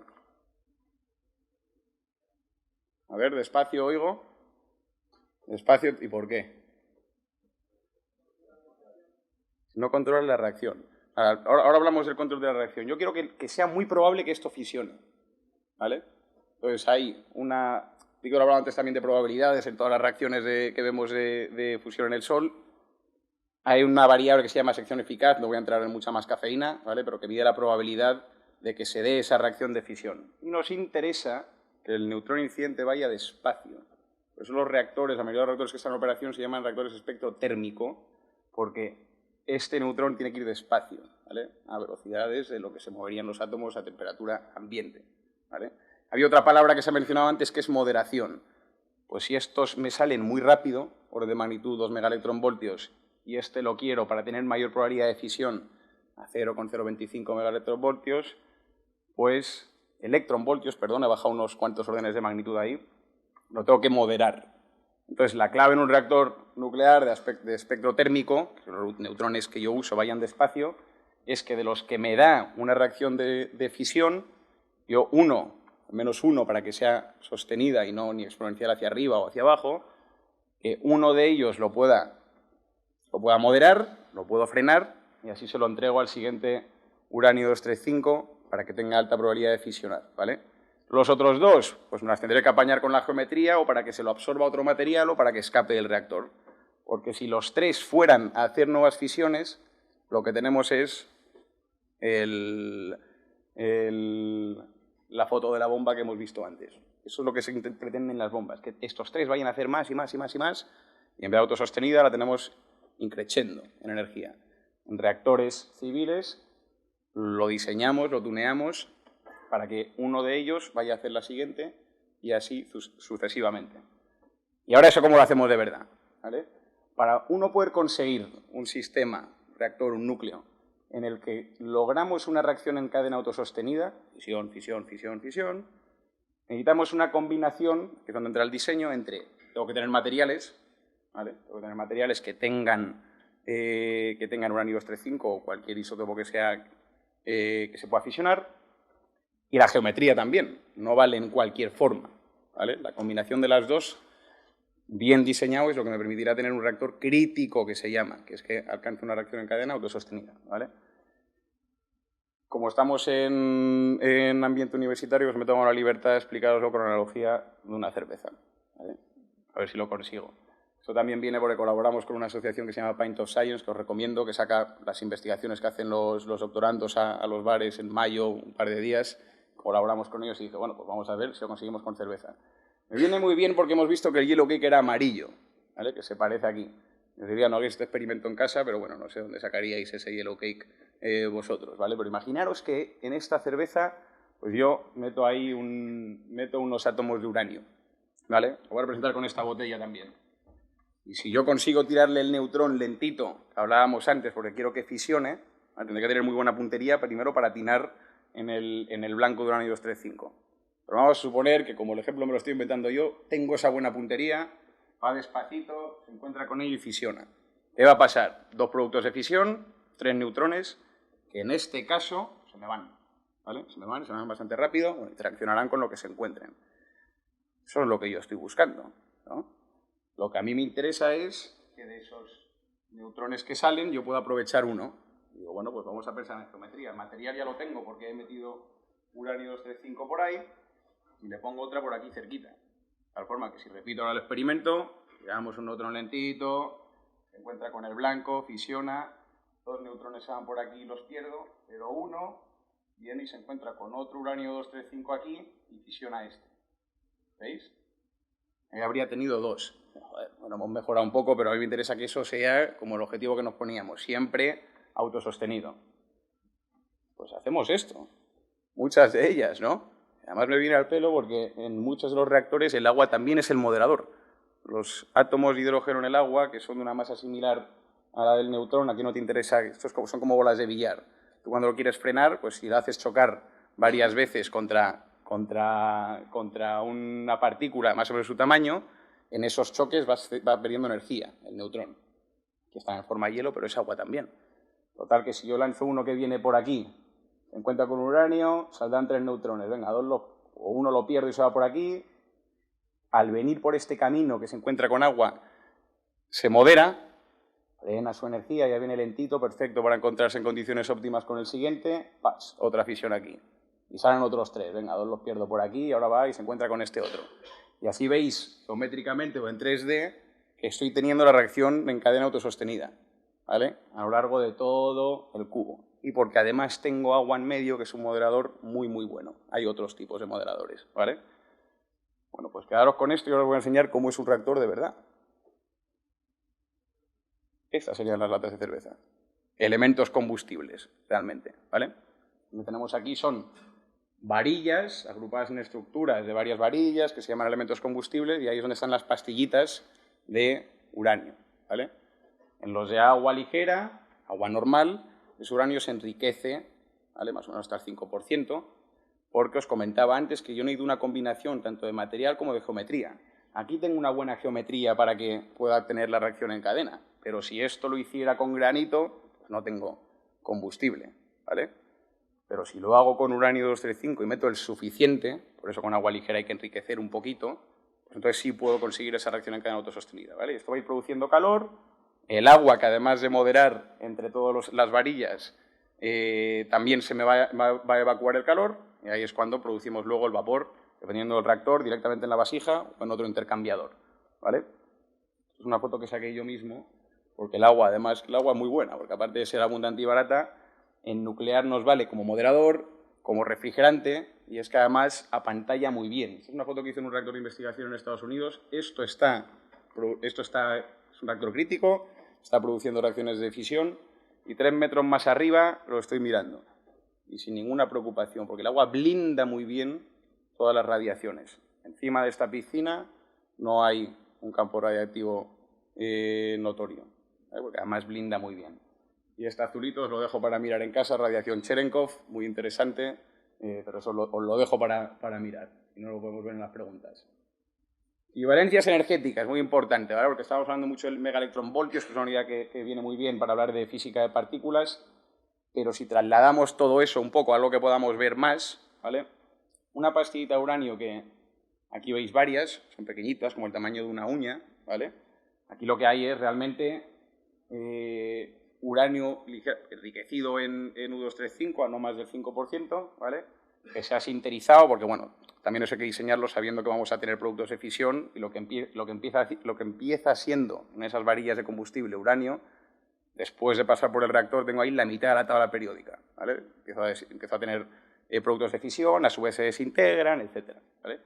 Pero en origen, por cierto, la persona lleva el guante no para protegerse del uranio, sino para proteger la pastilla de la mano, ¿vale? Esto emite alfas, betas, que con la propia piel, generalmente, la mayoría son emisores alfas, lo retienen, ¿vale? No es preocupante el nivel de radiación del uranio natural. Vuelvo a repetir, los productos de fisión, eso es otra historia, ¿vale? Así, son muy, muy radiactivos. Bueno, pues de una pastilla de uranio habíamos visto, os digo yo, que en un evento de fisión, una reacción de fisión, eso nos va a dar 200 megaelectronvoltios. ¿Qué orden de magnitud tenemos en una combustión de un hidrocarburo? O sea, encendemos el mechero, uno de los átomos que se está quemando ahí, ¿cuánto dan electronvoltios? Más o menos. Take a guess. Una decena, por ahí, 10, 20, 30 electronvoltios. Una de fisión, 200 megaelectronvoltios, millones de veces más. Y por eso, una pastillita son 565 litros de petróleo, ¿vale? O casi una tonelada de carbón o casi 500 metros cúbicos de gas.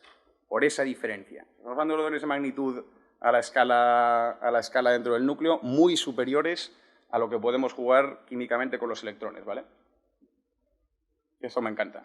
Hay muchos tipos de reactores, a mí me podría preguntar cuál es mi favorito, y os voy a contestar que el natural, porque os vengo comentando desde el principio que la clave para tener reacción en cadena autosostenida es una combinación de geometría y de materiales. Bueno, pues eso se dio solito, de casualidad, en la naturaleza, en Oklo, en Gabón, ¿vale? Hace como 2 billones de años, había uranio, en aquella época la proporción de 235 era algo mayor que la que tenemos hoy, había agua, estaba bastante aislado por unas arcillas alrededor, y hubo un reactor nuclear natural que se encendía, se apagaba, mantenía reacciones en cadenas autosostenidas, y esto lo descubrieron los franceses cuando estaban buscando ahí uranio en minería, y vieron que la proporción de 235 era menor al 7%. ¿Aquí qué ha pasado?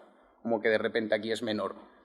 Y empezaron a investigar más, vieron que había productos de fisión y que había todas las trazas de que ahí había habido reacciones nucleares en cadena, o sea que esta es la prueba para que me creáis que con esa combinación lo tienes.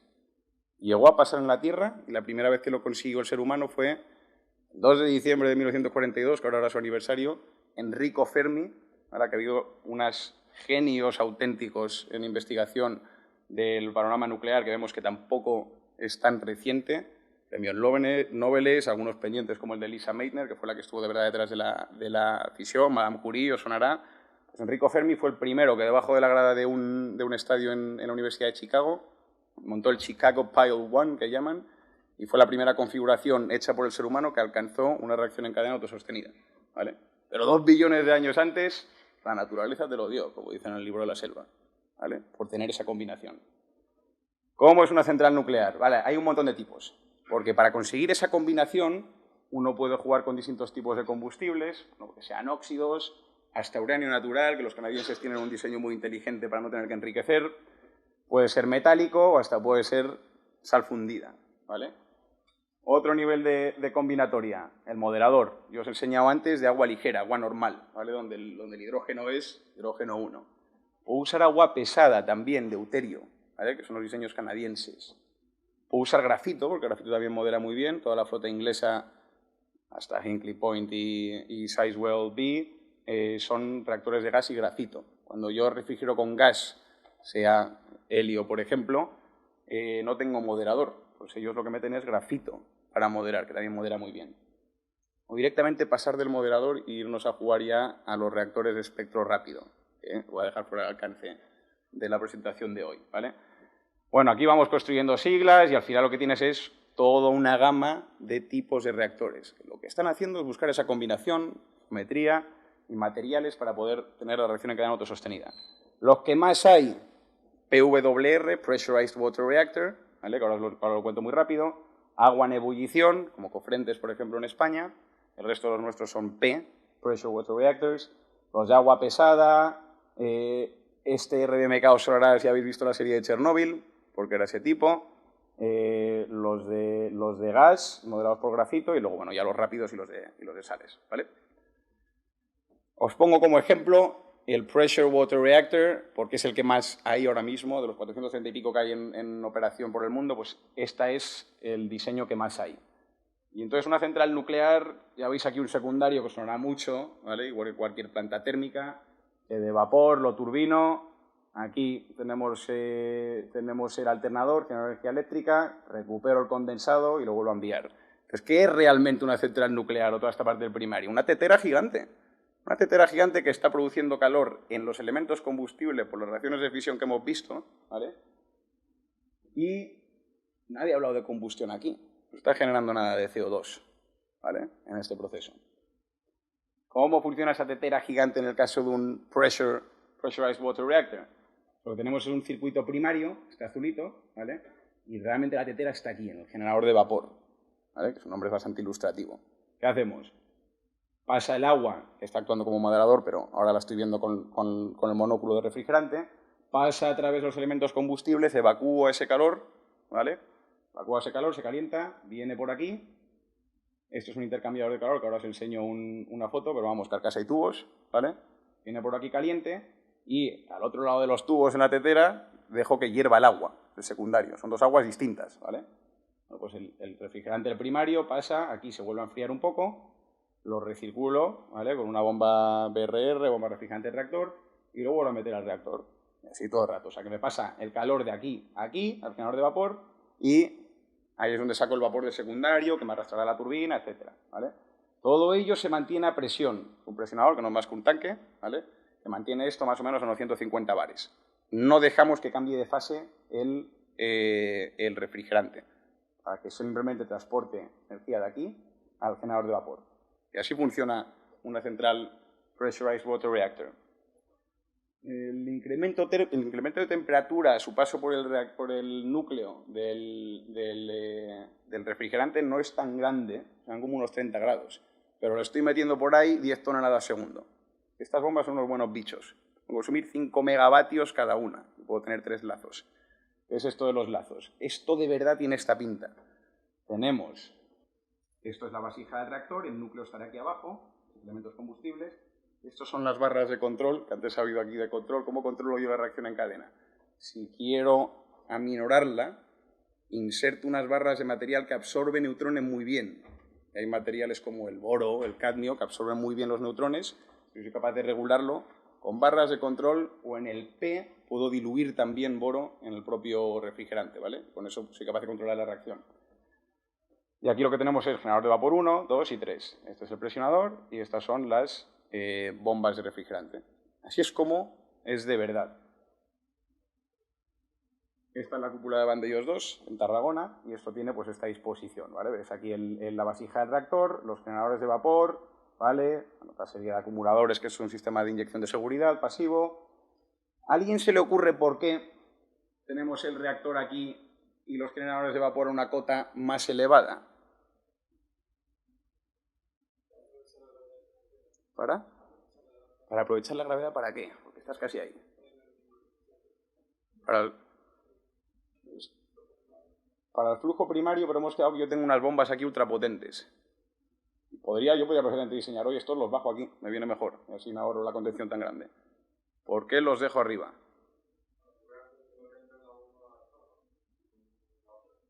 Es buena intuición, pero lo que entra en la bomba siempre va a ser... si estamos en una operación normal, siempre va a ser líquido porque tengo el presionador y mantengo ahí la presión.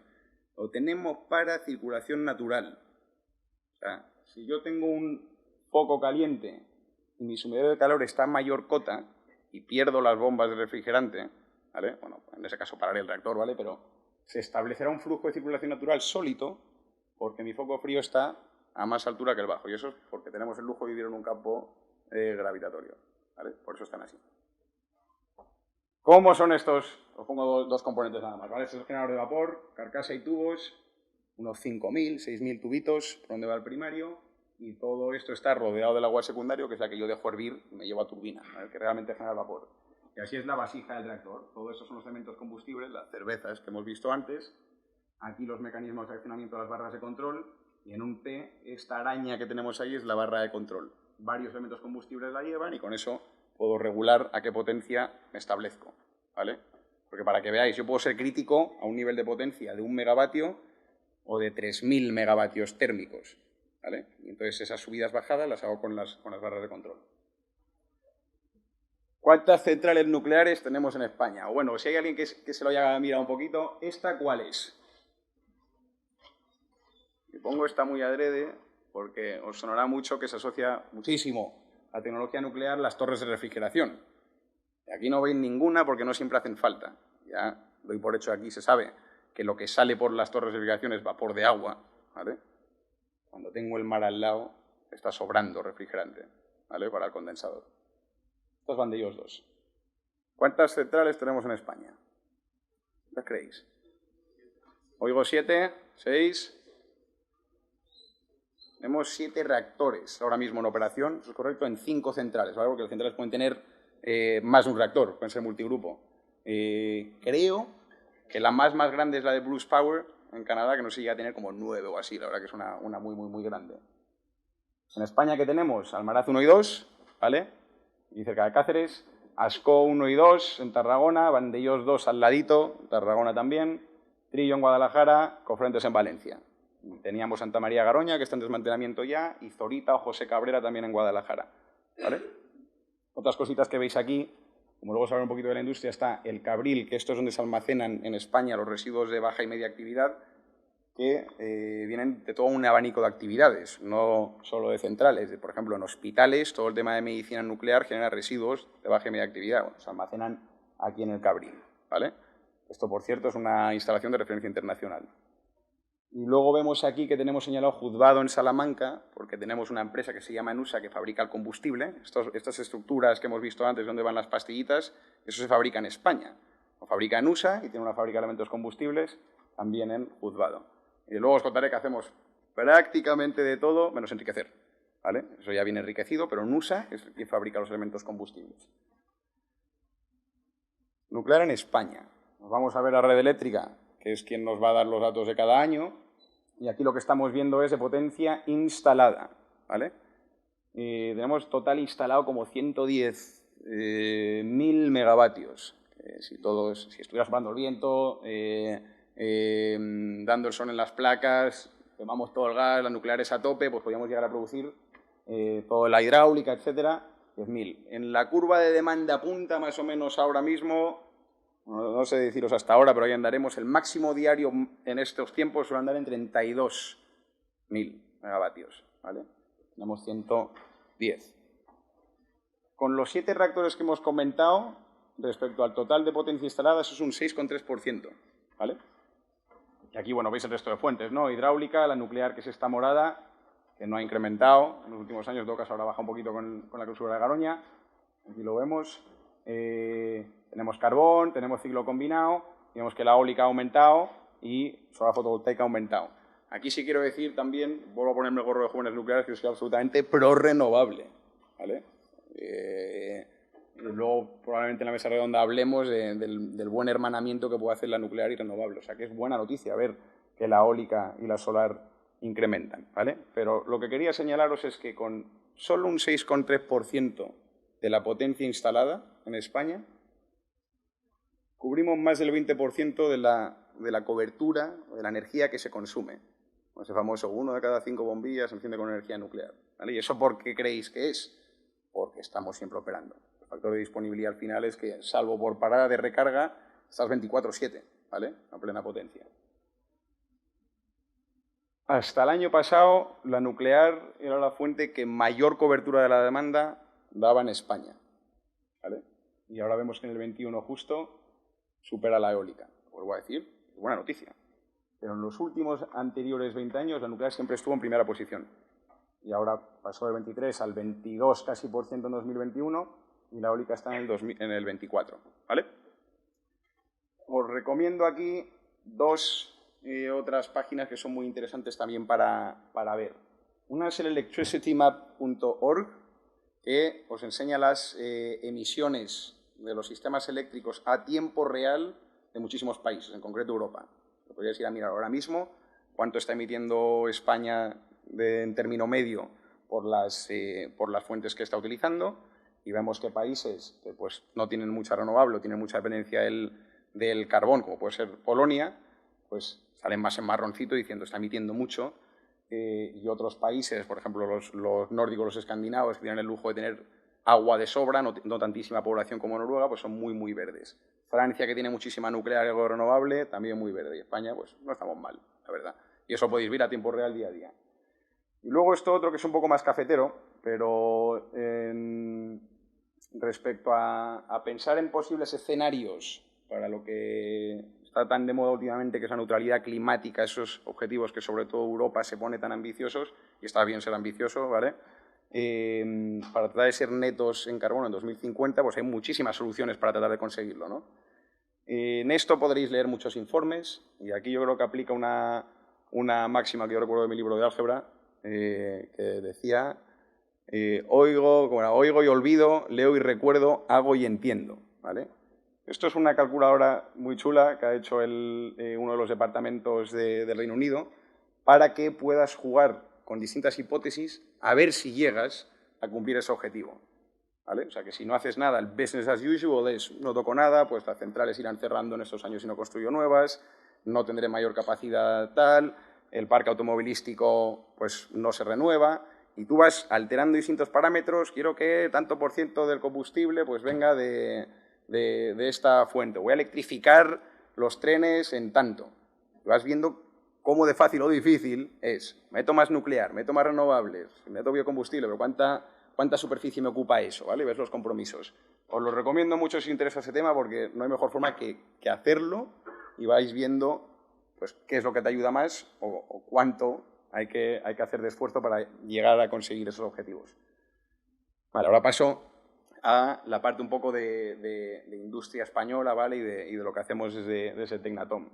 Tecnatom nace en el 57, ¿vale? Más o menos a los comienzos del desarrollo del sector nuclear en España. La primera central que se construye antes del 57 había un par de reactores de investigación, Bilbao, Barcelona, Madrid, ¿vale? Se trajeron de Estados Unidos fundamentalmente, pero la primera central comercial fue la de Zorita, José Cabrera, ¿vale?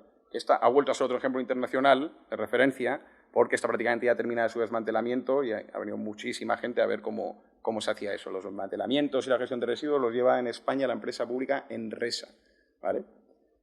Entonces, Tecnatom nace en el 57 y una de las primeras cosas que se le encarga es el estudio de viabilidad de esa central. ¿Esto es viable, esta nueva forma de energía que tanto se habla y demás? Los informes de Tecnatom concluyeron que sí.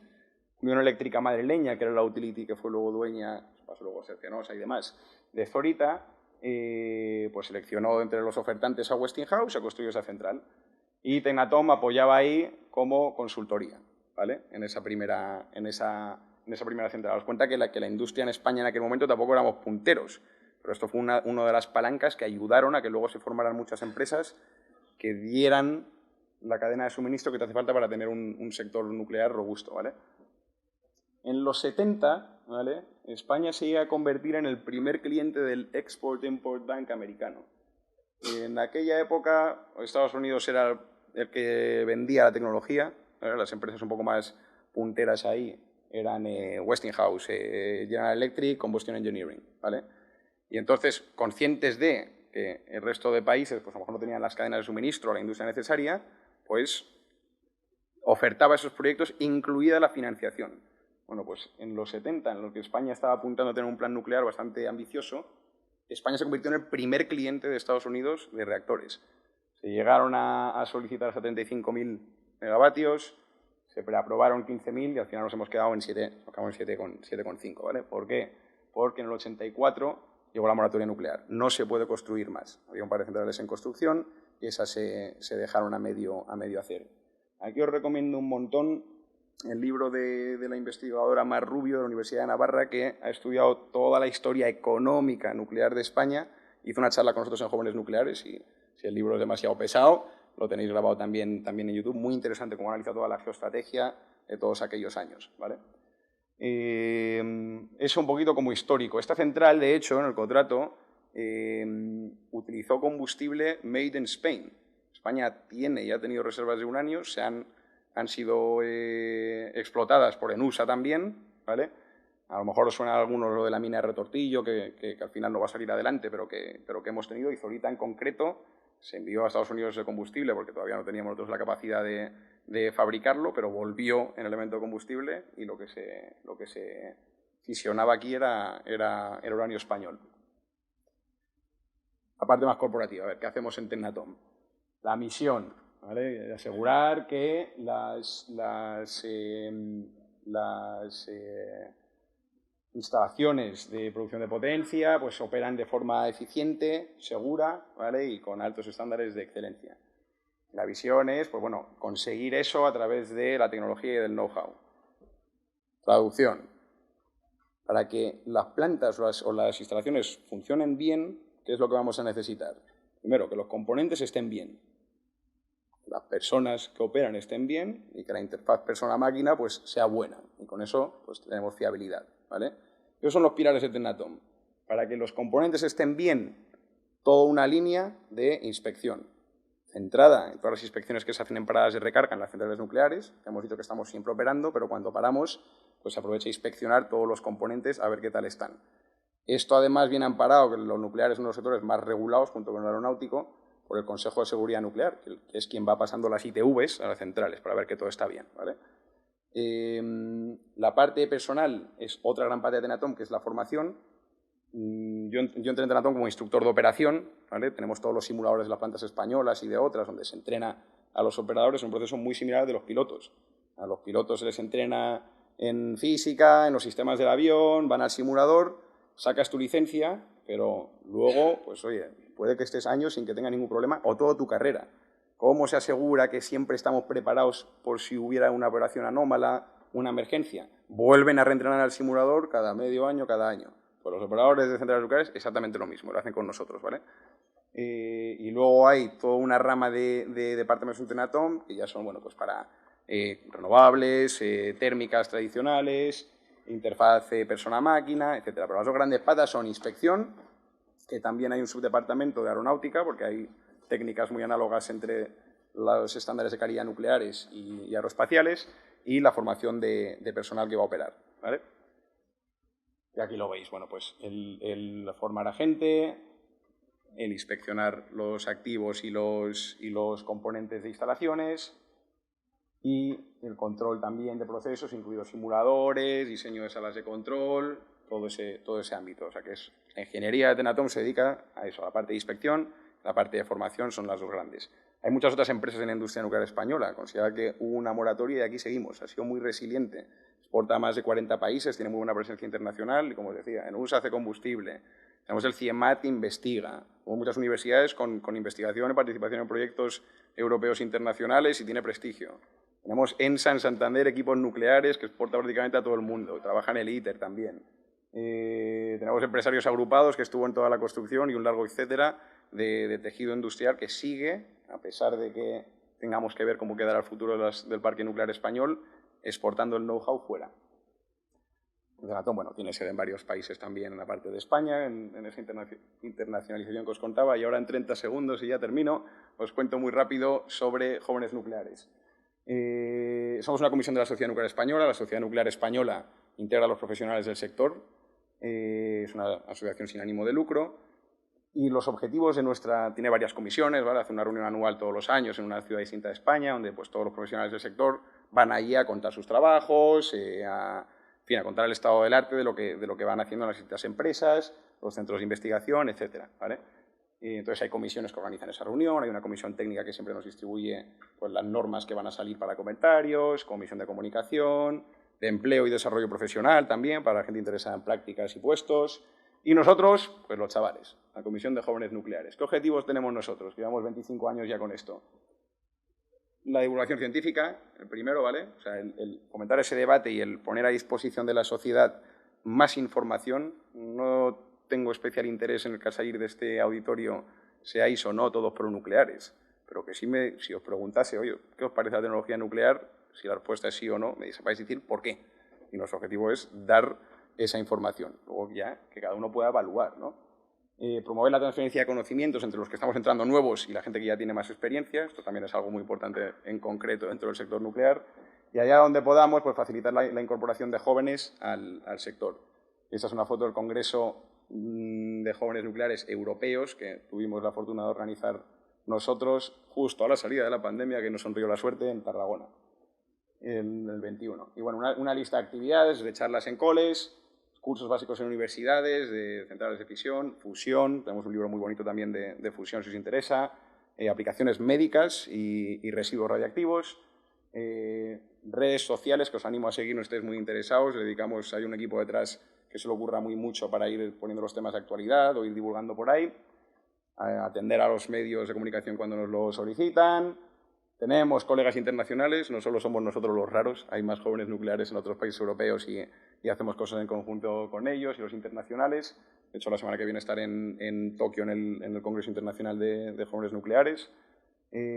Visitas técnicas, este año estuvimos en Cofrentes, en fin, seminarios y seminarios de reactores avanzados que hacemos todos los años en la Politécnica y que tenemos también en YouTube, que vemos todos esos reactores, muchos de los que nos contaba también ahora Ángel, pero en detalle, en más detalle, ¿vale? Y un largo etcétera, que si estáis interesados, pues oye, nos podéis encontrar siempre por redes sociales y sin más, pues bueno, espero que os haya resultado interesante y cualquier pregunta, pues encantado a vuestra disposición.